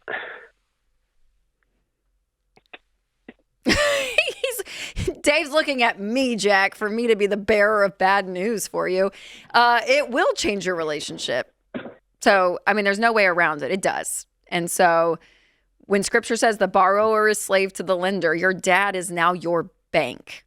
He's your master. And so now it changes the relationship, whether you like it or not. As healthy and wonderful as the relationship is, this almost always ends up putting a strain. And so I wouldn't do it. I would not sacrifice the most amazing relationship you have with him, which is such a gift to be a grown son and have that much respect and love and honor for your father. Keep it pure, keep it simple, keep it clean. And you and your fiance, you guys just go and go have your life. Yes, go have your life. Do not it's do hard not to tangle eat, it's hard to eat finances. Thanksgiving dinner with your master. That is true. Now, let me tell you, and it will affect your wife more than it'll affect you. She'll feel the strain in the air more than you will, because you and your dad have a quality relationship. So you won't feel it as much. All right. But it's there, and it's an unnecessary strain for a few interest points. Now, let me give you one other question, and then I'll tell you one more thing. It's a great question, by the way, and I'm so happy you got such a good relationship with your dad. Mm-hmm. That's such a wonderful gift, especially in our culture today when it's more and more rare. Yeah. What's your dad's net worth? You any idea? I don't, but he does very well for himself. Is that $1 million or 20 million? It's probably somewhere around 10 to 12. Okay. And the house price would be about what? That's would have been part two of my question had we gotten to that point. Okay. But you're what are y'all thinking? If you just threw out a number, like a $500,000, you're brand new, getting married in Cheyenne, Wyoming. $500,000 will buy a great house, right? Exactly. Yeah. Yep. So if I were your dad, I might give you a house. Okay. Instead of being the bank. A gift has not got the strings tied to it. I might ask you to make sure that you invest the equivalent of a house payment so that my grandkids never have debt. He could break the cycle forever. Now, right I feel now. weird for him asking his dad that. I know. I said I might ask your dad. I'm not sure you would, but you might play this for him. David naturally. I might have just asked him. He might hear this. Great. So the other thing is this. The other thing is yeah. this. Okay, when we went broke 35 years ago, Sharon and I lost everything. Her dad loaned us a little bit of money to get the water turned back on and to catch the car up so it didn't get repoed and some stuff like that, okay? And it was not a huge amount, but it was an amount of money, okay? And he is an absolute saint. He is one of the nicest men I've ever met on the planet. And my wife and him have a great relationship. The fact that I owed him money drove me bonkers until I got it paid off. Yeah. And so that's your wife. That's the in-law. That's where she's sitting. I wouldn't do it. Yeah, just keep it clean, Jack.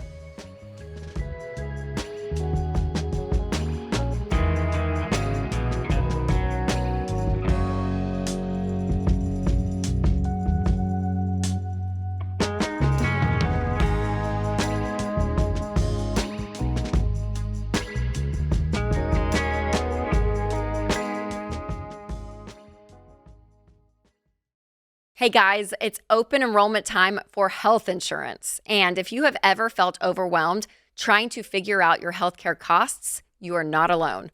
For a lot of families, healthcare is one of the biggest line items in the budget, and it gets more confusing every year. But you don't have to settle.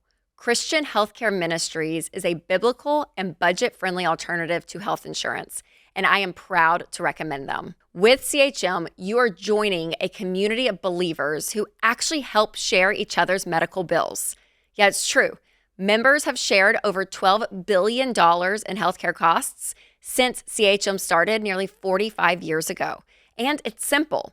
You choose your provider with no network limits. You submit your eligible bills online, and other members help share your expenses. CHM has program options for every stage of life, whether you're single, self-employed, or raising a family. Y'all, open enrollment has a lot of people scrambling right now, but CHM lets you join anytime. So go to chministries.org/budget to check them out. That's chministries.org/budget.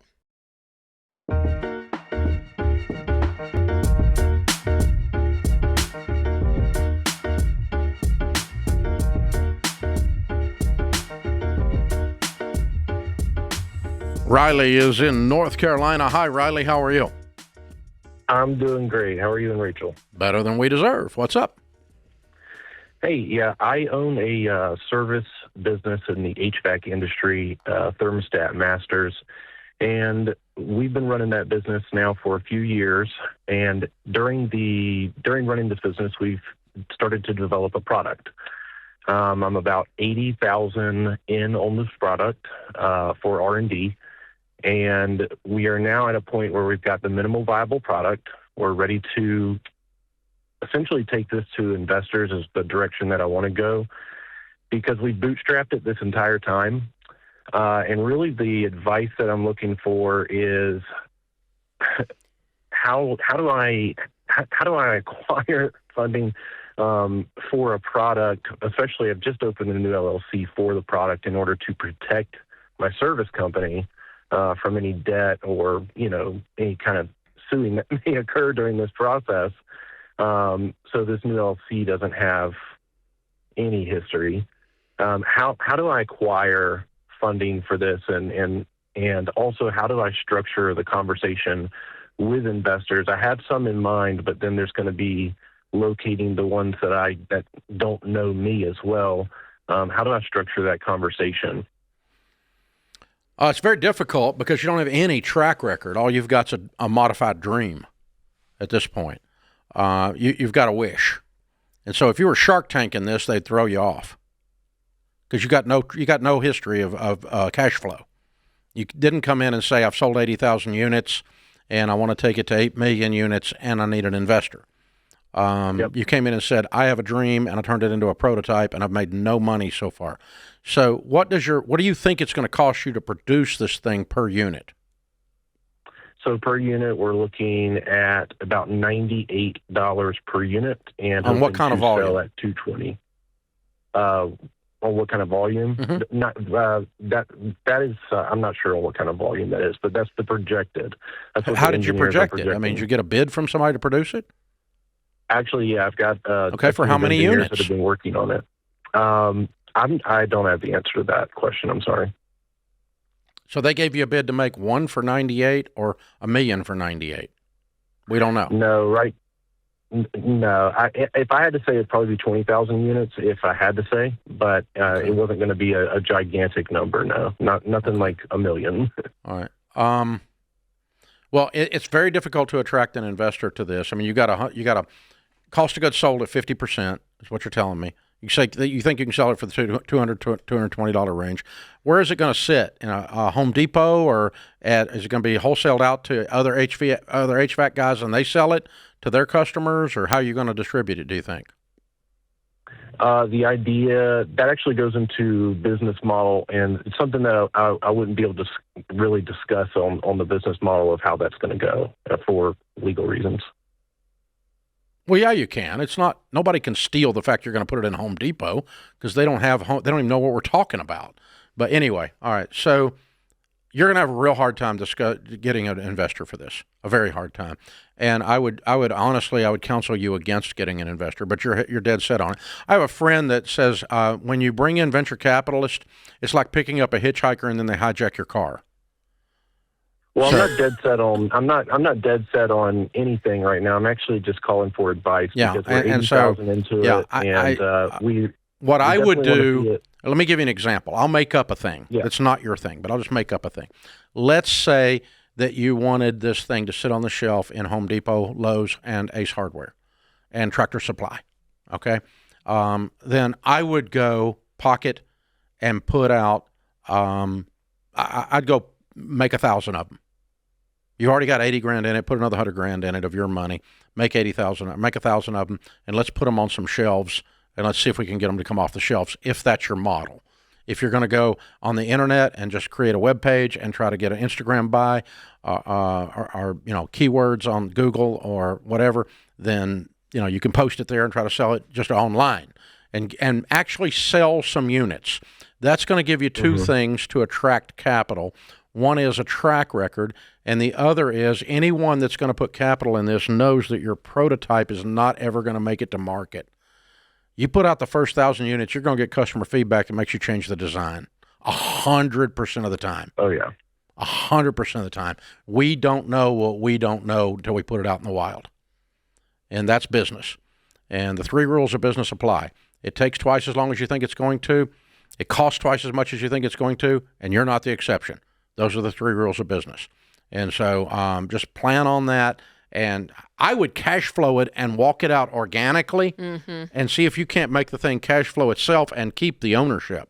I would rather you sell 1,000 and then 10,000 and then 20,000 and then 100,000 and 10 years from now sell 800,000 and you own 100%. Then you give up 90% or 80% of your equity and they bastardize your whole idea, which is what's going to happen. You're going to end up pissed when you're through dealing with these people because they're going to take your company over. That's what's going to. They're going to take your little baby and they ain't going to rock it the way you want it rocked because they know more than you do and it's their money, and that's what's going to happen. That's how these deals work, dude. And I'm not mad about it. If you're a venture capitalist, I'm not mad at you. That's what you do. You know more than this guy, and so you take it over and you go do it for him, and he gets a little something, and he would have got nothing if he had done it himself, maybe. But I'm going to tell you to do what we did, and that's we've cash flowed everything from the ground up. And it's a slower process to way do slow. that. Yep. But you're not going to be on the cover of Fast Company magazine. You're going to be on the cover of Slow Company magazine.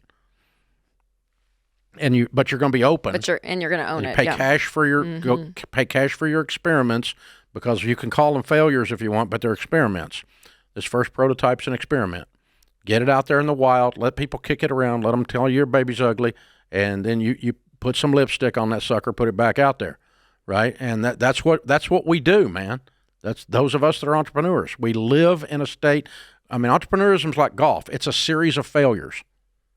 It's a series of experiments. Even professional golfers, it's a series of failures.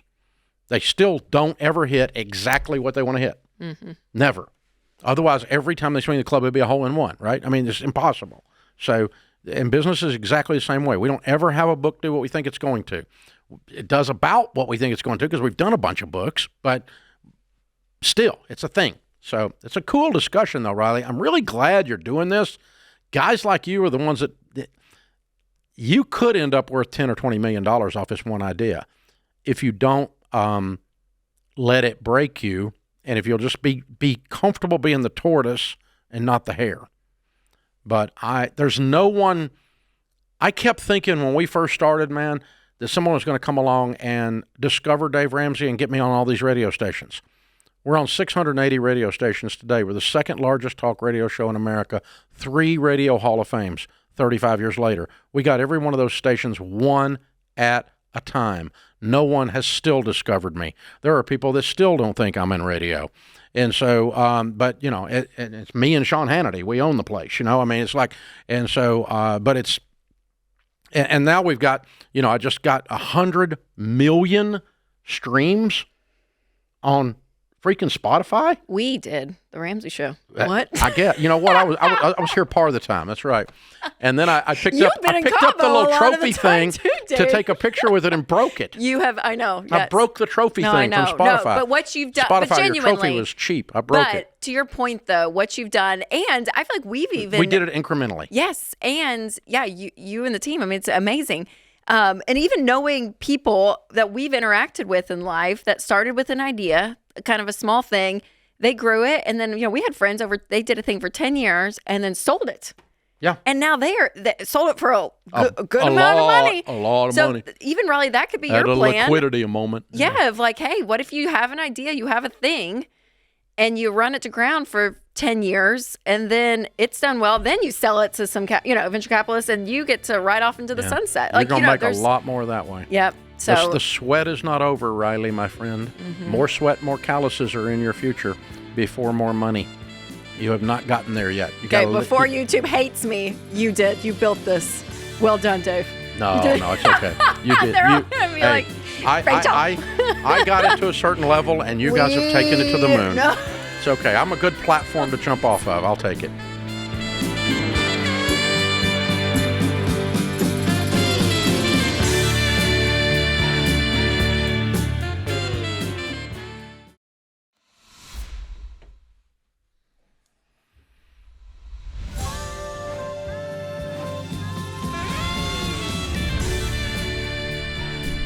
Welcome back to the Ramsey Show in the Fairwinds Credit Union Studios. I'm Dave Ramsey, your host. Open phones at 888-825-5225. Rachel Cruze, #1 best-selling author, co-host of the Smart Money Happy Hour, and this weekend's sold-out Marriage and Money, or Money and Marriage event with Dr. John Deloney. Rachel Cruze, my daughter. She's my co-host today. Open phones at 888-825-5225.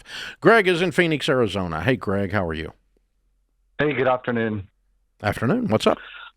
I am interested. I'm looking to see when it's okay to spend some of our wealth that we've accumulated on some fractional ownership airplanes. Okay.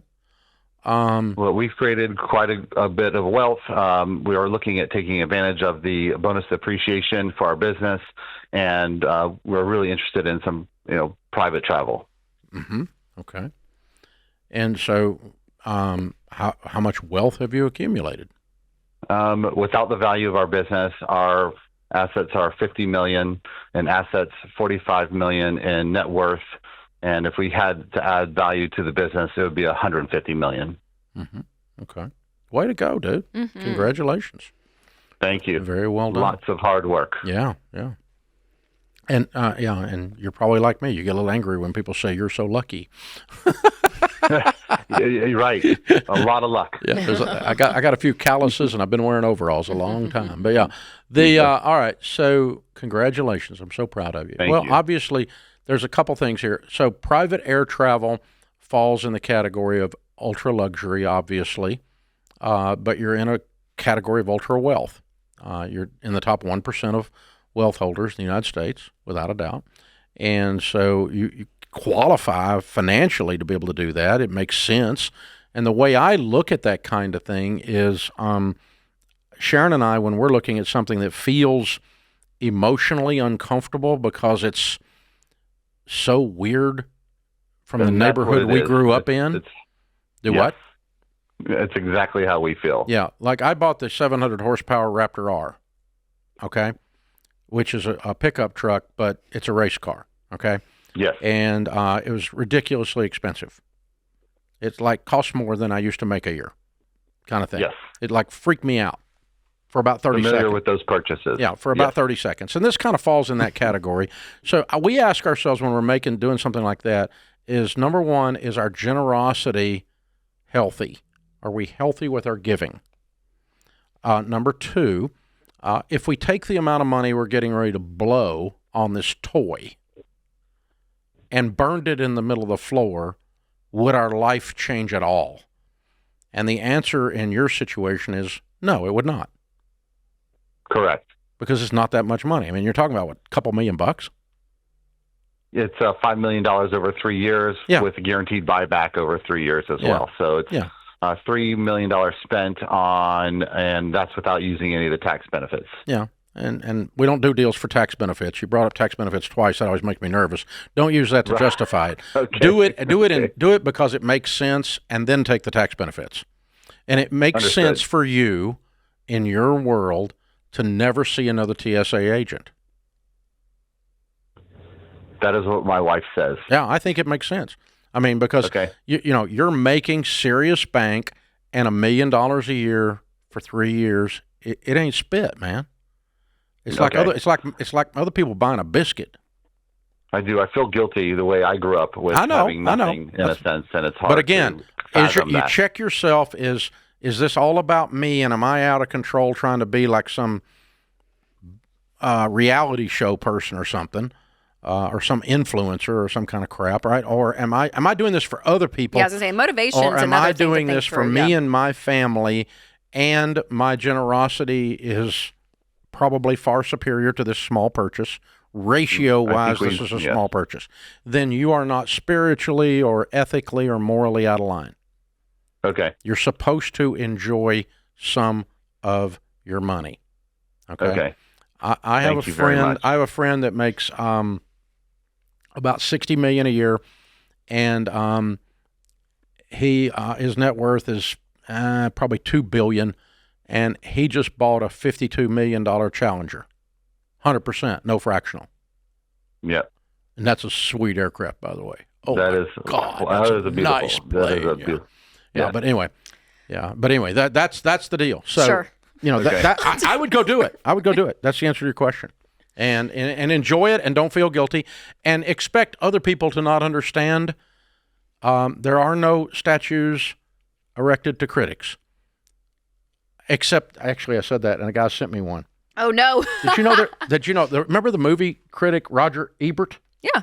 There's a statue to Roger Ebert. And he's a critic. So there's actually one statue somewhere in the world erected to a critic. But critics don't get a vote, okay?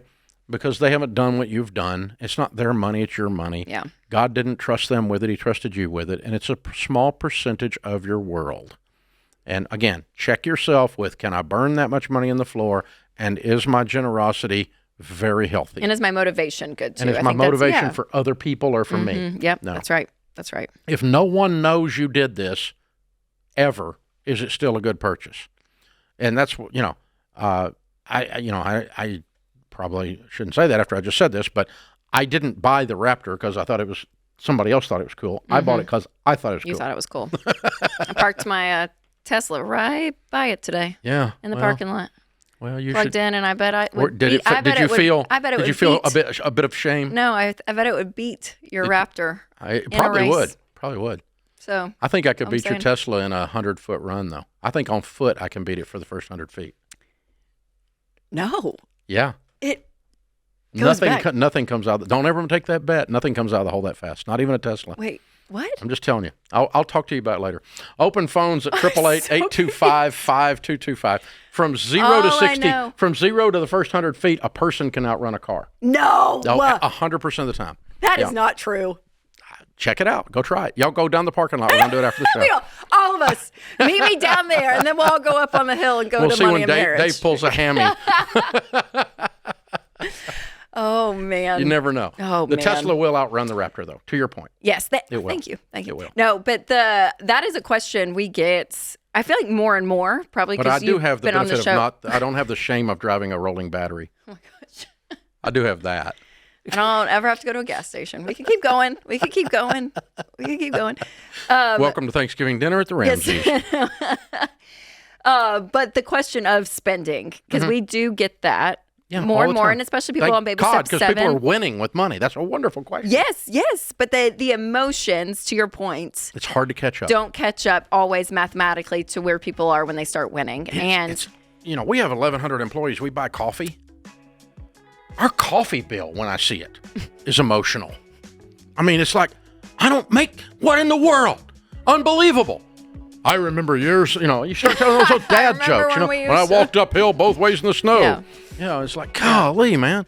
But it's a coffee bill. Everything with scale is just whacked. But I will say, money, it can be a dangerous thing too. So the fact that he's kind of pumping the brakes and asking, I think is that's a healthy mindset. So I think that's really, really wise. The ones that are in trouble are the ones that don't ask about it. Yes. You're right. Amen.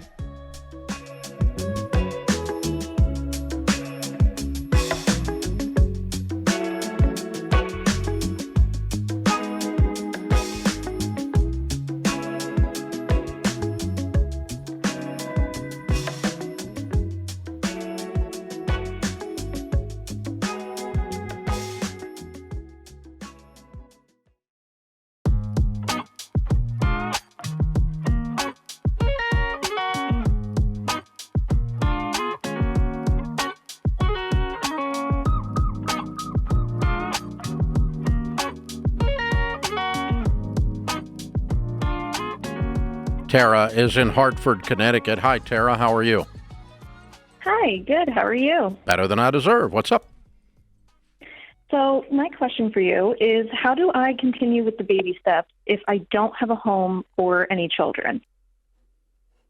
Well, you obviously wouldn't need to save for kids' college, so baby step 5 Right. does not apply. What's your housing situation? Right now, I live at home, and so that, I basically, my parents go away, and I take care of the house, and I stay at home, and that's kind of where I'm at right now with that. I've been looking to purchase a house, but things are incredibly expensive, so until that happens, I'm just saving money and living at home. What do you make? Sorry? What do you make? How much money do you make? I make about $60,000 a year. It can be kind of flexible because I'm a 1099. Okay. And when you say your parents go away, are they traveling and you house sit? You take care of the house while they're gone? Yeah. And do you do that as a favor, or do they pay you as a house manager when they're gone? No, I do that. Just as, part of it. But kind of in exchange. Okay, instead of paying rent, for instance, you're Correct. helping take care. Okay, perfect. Okay. Yeah, so I would say you're on baby step 3B, Tara, at that point. I mean, I would be investing money into retirement, but I would be saving for a down payment for a house. That'd be my next financial goal. Yeah. Yep, that's what I'm doing. So for now, would you say that I'm just kind of just ride on that and keep saving? Yeah, build up a nice huge down payment for a house, because long term, you said it, but also it's good financial planning. Long term, you want to be the owner of a home. Correct. Yeah. And it doesn't have to be today. It doesn't have to be tomorrow. You got a good situation right now. But if you got a big old pile of cash, then the options start opening up. And also long term, your income could go up. You could increase the quality of your your contacts in your 1099 business, and instead of making 60, be making 120, and you look up and you got 100,000 saved, and then something changes with the housing with mom and dad, and you're ready to go buy, and that's perfect. Okay. And would you say, so when I'm investing, I am maxing out my Roth IRA, and the rest of my money I have in high yield savings and in CDs. Would you say that my money is best spent anywhere else? No, I would either be putting it in high yield savings for a down payment for a house, or I would be investing beyond the Roth IRA. And as a 1099, there's a couple of other things you can do. You can do a SEP IRA, or you can do a simple IRA, either one. And they're very easy to set up with your SmartVestor Pro. If you want to put more than just your Roth IRA in, you can do both of those as Roths. It's very easy to do. So just if you want to do more investing and less towards the down payment, just get in touch with one of the SmartVestor Pros at RamseySolutions.com, one of the people we recommend for setting up a good mutual fund account. And they'll help you with your IRA investing. They can help you with high yield savings for that matter. But you're just chunking money for one of two things, either retirement or house down payment. And you can just get at this position in the baby steps, you can go as heavy on one or the other as you want to. Yeah, I would probably try to hit that 15%, and then anything above that, put in your high yield specifically for a down payment. Given that you have no rent. Yeah. And so I'm probably going to add another retirement program to your thing. Like I'm talking about a SEP IRA or a simple IRA, one of the two. Either one will work. And they're very easy to do. Well, you might be, honestly, making 60, you're probably right at that 15% into the 8,000 of the Roth IRA. Yeah, you're getting close. So that's true. It's great, Tara. Good job. Get yourself to 15% and then go on towards the house. That's what I would do. Open phones at 888-825-5225. Alan is in Kansas City. Hi, Alan. What's up? Hey, thank you so much, Dave, for taking my call. Really appreciate it. Sure. How can we help? Here's my question. So I was a pastor for many years, and after I got married, we had some health issues that were kind of long-term that insurance wasn't going to be covering, and eventually I had to leave the pastorate as a occupation and take up another job. And I've been working in now IT and CRM. I'm the head of those two departments here in Mobile, Missouri. And anyway, I'm working for a previous church member, and I'm just really wondering, should I stay or should I go? I don't know if I'm getting the best pay, and vacation is what, I'm thinking of my family. Am I really doing the best for them? Because, we don't have a lifetime of savings. We've done the best that we can, but I'm playing a lot of catch up just because of where we came from. Okay. So there's a lot of background information to all of that. I'm more than happy to share, but fire away with any questions you have. Have you done any investigation on comp? What your compensation is worth? I mean, have you looked at what I can get a job for doing the same thing, somewhere else? I've done a little bit of looking on that, and it seems that in the area that I'm in, if you only look at the IT work, head of IT, that seems to be around 100. What I'm having a hard time finding is, what if you're doing IT, but you're also involved in sales and you run the whole CRM and you're writing code for the CRM? I don't know if that boosts it a lot or if it doesn't. It probably should boost it some. Mm-hmm. Yeah, because how much are you getting paid now? I'm right at 100 gross before anything's taken out. Okay. And you're saying for just one part of your job, it's 100, but then you're doing additional work, which you feel like you should be compensated for above what you're seeing. Yeah, I'm wondering if I could be. I've been pretty heavily involved in the sales department. I made the sales process, and we didn't have a sales. How many people work at the company? About 50. Okay. Do you have any idea what the top line or gross revenue is? Gross revenue is $9 million right now. With 50 people? Wow. Yeah. They got a lot of payroll. Okay. Yeah, the staff, the employees that we have has grown a lot over the past 8 years that I've been here. The amount of money the company makes it has not grown so much, but a part of the direction is sort of planning for the future. There's been a lot of investment in product, and the owners believe that the company is going to explode over the next 5 years. Maybe not explode, but there'll be a good steady growth. Yeah. Okay. That I would hope. That, in other words, all this investment in payroll pays off. So, right. Yeah. Right. Yeah. Well, I'm not sure they're in a position to afford a lot more right now. But as they start making more, I would expect to see some pretty good kicks in my income based on the fact that you're basically doing 1.5 jobs at a minimum. And so the other thing you can do is this. Okay, so here's the thing. You're not a belligerent person. You're not a prideful person, but you're just asking an honest question of value. And so an employer wants to know what they can make as a result of the work you do. In other words, if they pay you 100, they need to be making more than 100 off the work you do. I suspect they are. And then the second thing they want to know is if you leave, what does it cost to replace you? In other words, what's the market value of that position?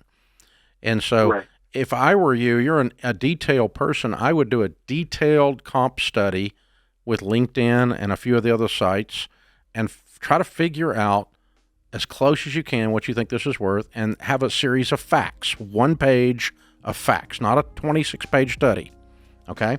And sit down with your owner with 1 page and go, I'm asking myself an honest question. I want to ask you an honest question. This looks like, tell me what I messed up, but this looks like my position's worth 150 in the marketplace or 125 in the marketplace. This is what this looks like. What do you think? And I want to be honest, and I want to be humble. And what's my and if not, what's my growth trajectory look like? How can I? What can I do to become worth that? Since it seems that this position is worth that.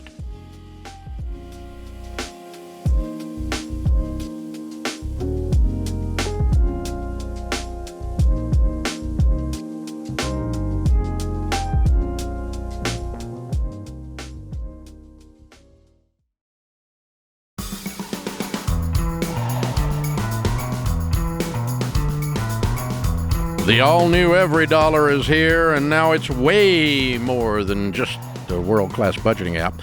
ton of advanced features to help you make faster progress on the Ramsey plan with your money.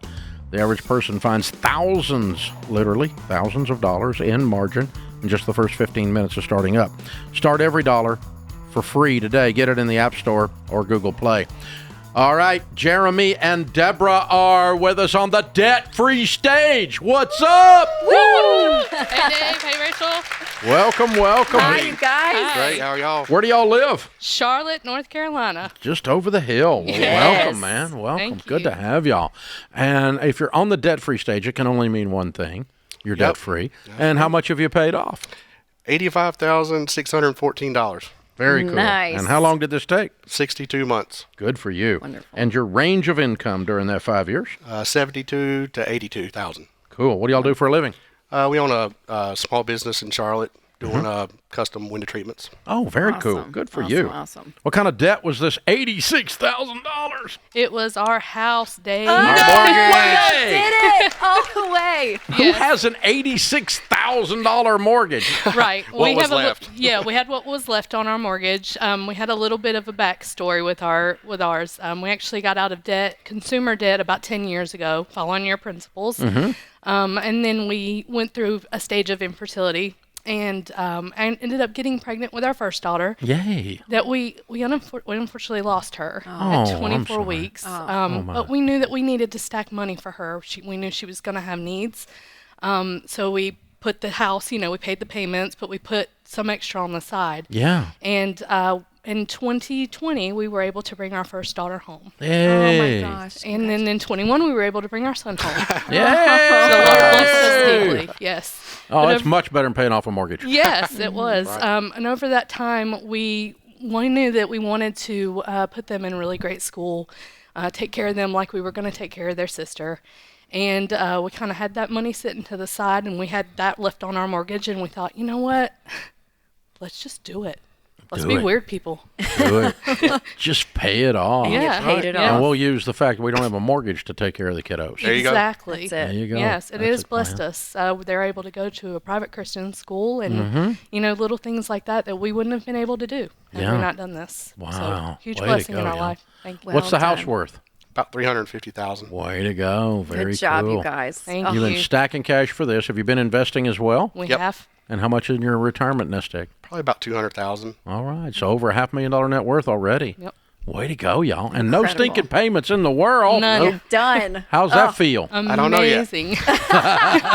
Just happened. It Shut up, feels Dave. amazing It's to gotta me. sink in. Yeah, It's gotta yes, sink in. Yes. Made the Okay. last payment and had some major house problems, so we had to deal with that. Of and course. we're able to write a check for it. And so Yeah. it's not really fully sink in yet, but The next few months, you'll, Yeah. It's you'll been a feel it. blessing to be able to do that and not go back into debt, to be able to take care of the house needs. Yes, Yeah, for sure. absolutely. Yeah. Because a lot of people call our show with that situation. They have the 85 in investments or something, non-retirement, and they're like, "Oh, but I'm making a good spread on, Yeah. we're making good money."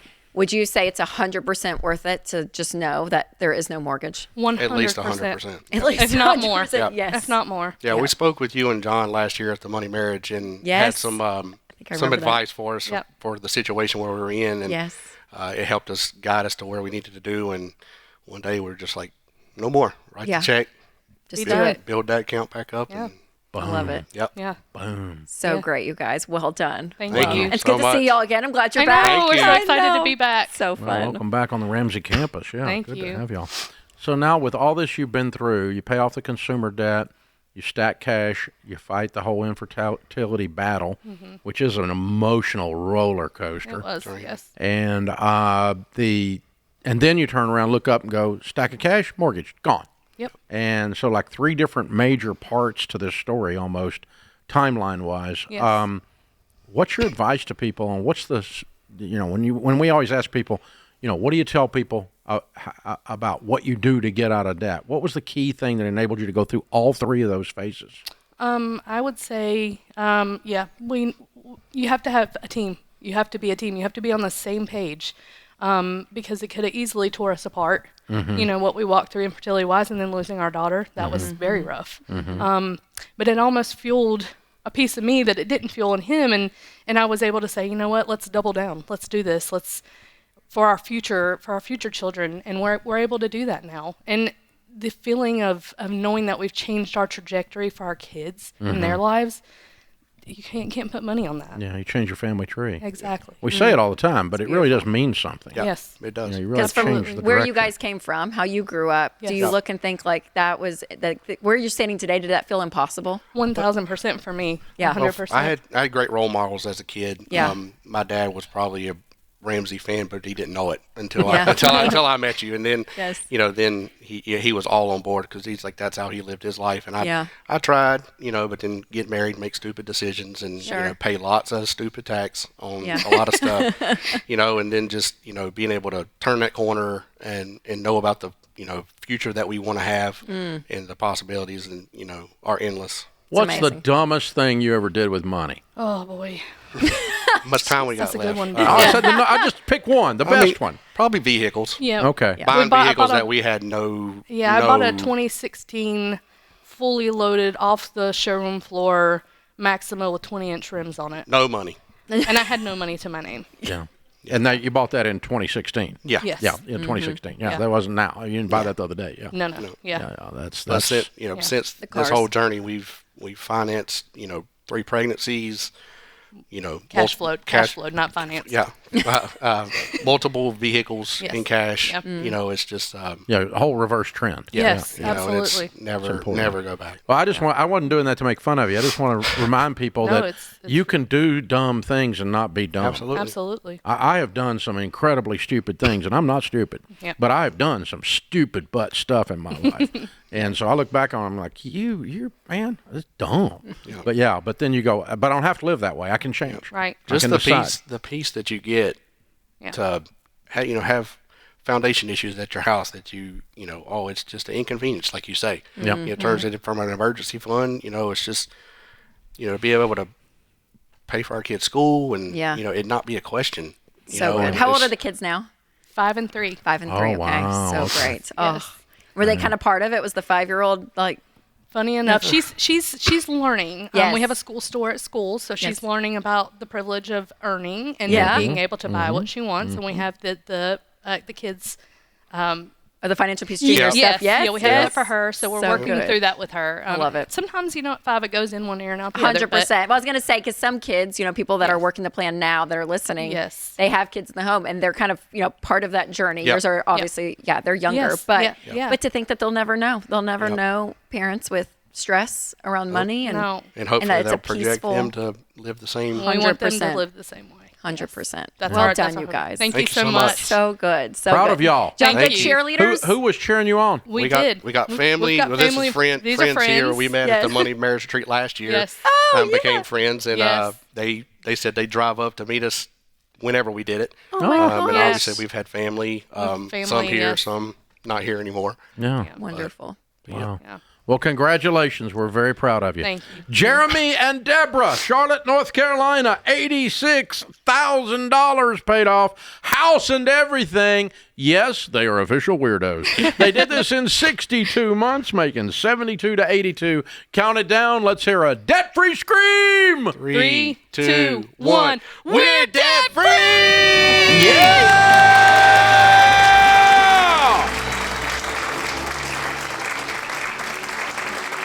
So good. You watch their body language. You guys, if you're not watching this on video, you watch their body language, Rachel, and the way they're interacting. The unity is apparent just in their presence. So strong. That they were knitted together by the tragedies and by the victories and by the victories. Yes. And pretty cool. Yep. Pretty cool stuff.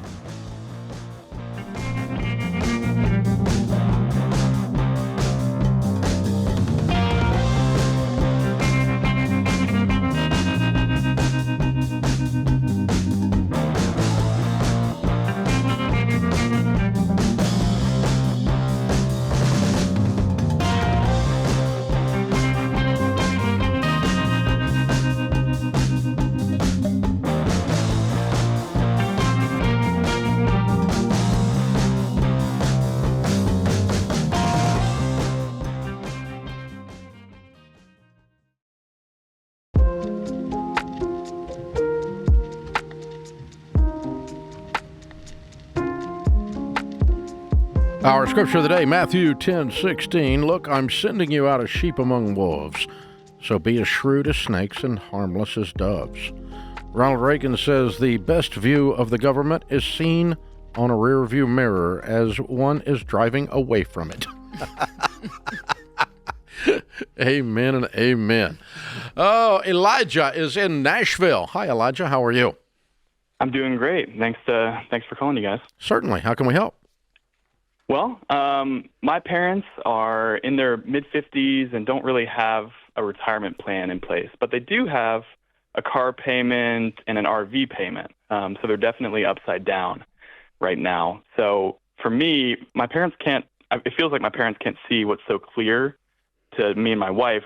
What do you think we can share with them to help them understand? And ultimately, what do you think they should do in their situation? Well, you're in a very difficult position. We call it the powdered butt syndrome. Once someone has powdered your butt, they don't really want your opinion on money or sex. So they don't really care what you think. So trying to give them advice, even though what you're saying is probably perfectly correct, you're in the least leveraged position to actually have influence. Does that make sense? Totally. Yeah. So what I do in those situations is a couple of things. I never talk to them about what they should do. Although, by God, it's tempting. You know? Instead, I talk about what I've been doing. And so, I have a friend who trades cars and borrows money every time he trades cars, and we're still friends, but he's dumb, okay? And so he's in car debt all the time. It's just dumb. And he knows I think it's dumb. But I've never said a thing to him about it. But I have told him some wonderful stories about the peace I have driving cash paid-for cars. Yeah. So I would just say, my wife, if you're having Thanksgiving dinner or you and your dad are having a cup of coffee or whatever it is y'all do together, you say, hey, we're doing this thing and, we've gotten out of debt and we don't have any car debt and we don't have any this and we built an emergency fund and gosh, Dad, I got to tell you, I'm so peaceful. So that's the thing. I'm so peaceful. I'm so hopeful. It's tricky because they're the ones who taught me how to budget and they put me through FPU. And so we're already. Yeah, I would just bring it back on them then. But don't tell them they have to do it. Don't shame them. It'll have no benefit. Just say, thank you for teaching me all those FPU lessons. This budgeting stuff y'all made me do, it's changed everything. My wife and I, because you guys taught us that stuff, we do it all. We don't borrow money. We're on a budget, and we're going to be really, really wealthy. We're tracking to be millionaires by this date. Thank you so much. And wow, thank you. And then eventually they're going to go, oh, well, maybe I ought to do it. But I mean, you really can't, if they say something like, I wish I could do it or something, then you could just go, well, I know you could. You're the one taught me. I know you could do it. And I think some of the fear that we have, that my wife and I share, is that, we, at this point, it doesn't really seem like they have a plan A. So plan B is to live with their kids. And we love them enough to know that if they were forced to move in with us, our friendship would likely implode. Yeah. So that's kind of like the undergirding spirit. Therefore, we're not planning to do that. That's not a plan. Right. They can plan to do that. But that's not an issue today. They're in their 50s. Okay? They're okay. They got an RV payment and a car payment. They could turn this around in 3 years. It's not a problem. Sell the RV, get rid of the car payment, and start saving for they could be millionaires by the time they retire very easily if they turn it around today. So that I'm not worried about them moving in with you. But I'm just trying to figure out how to influence them. So thing one is I do that. Thing two is I bring in experts. And I was going to say, give them a Total Money Makeover book or give them one of Rachel's books or something and go, hey, this book really influenced me. I thought you might enjoy it. But you have a problem with that. If you give a fat person a diet book, it's kind of insulting. Yeah. Okay? I think you might ought to read this. It's kind of harsh, right? So you got to be careful with that. And they know. Yeah. But in this case, they've already got the stinking book. Yeah. They just aren't doing it. And then the third thing I do is I ask myself I do four things. The third thing I do is I ask myself who could have influence. Is it the old FPU coordinator? Is it the pastor at the church?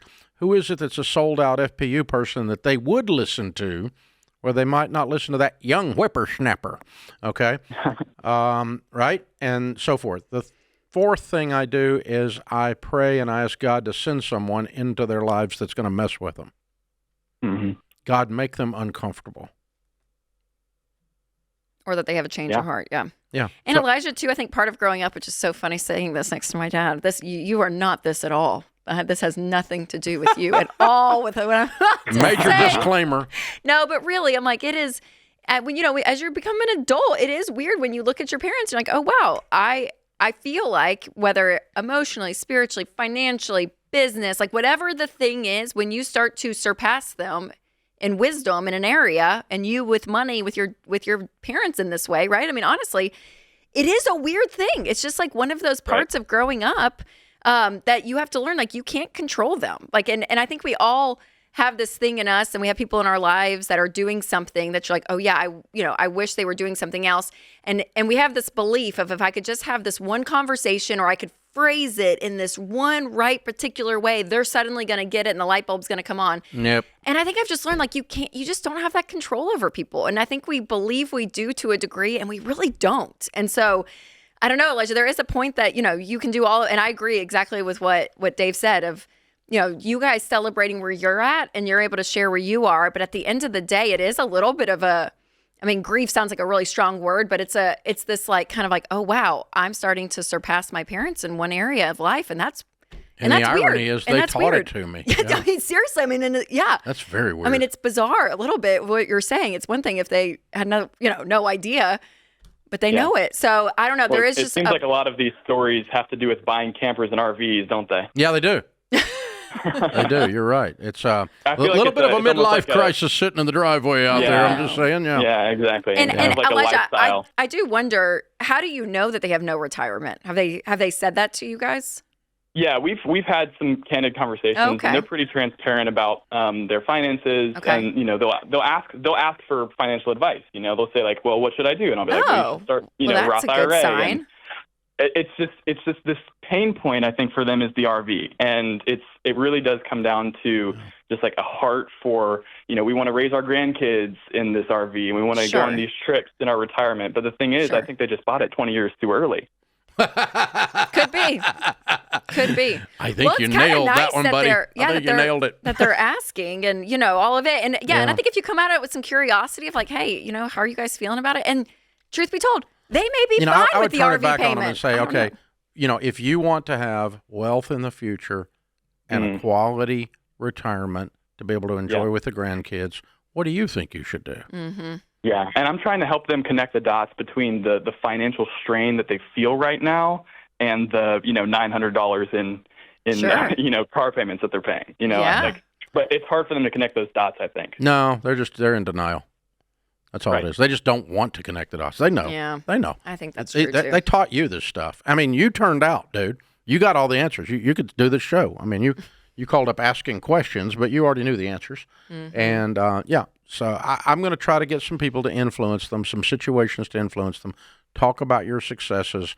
And if they ask a question, I'm going to answer it with a good, strong question that is basically a statement. Mm-hmm.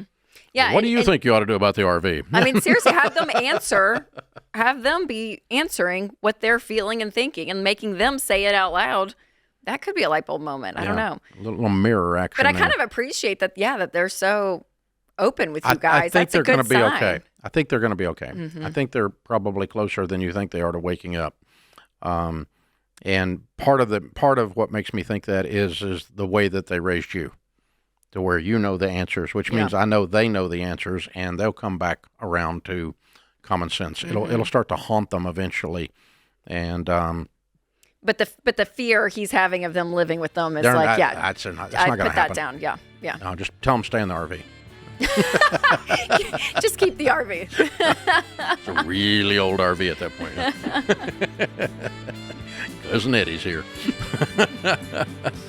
That puts this hour of the Ramsey Show in the books. We'll be back with you before you know it. In the meantime, remember, there's ultimately only one way to financial peace, and that's to walk daily with the Prince of Peace, Christ Jesus.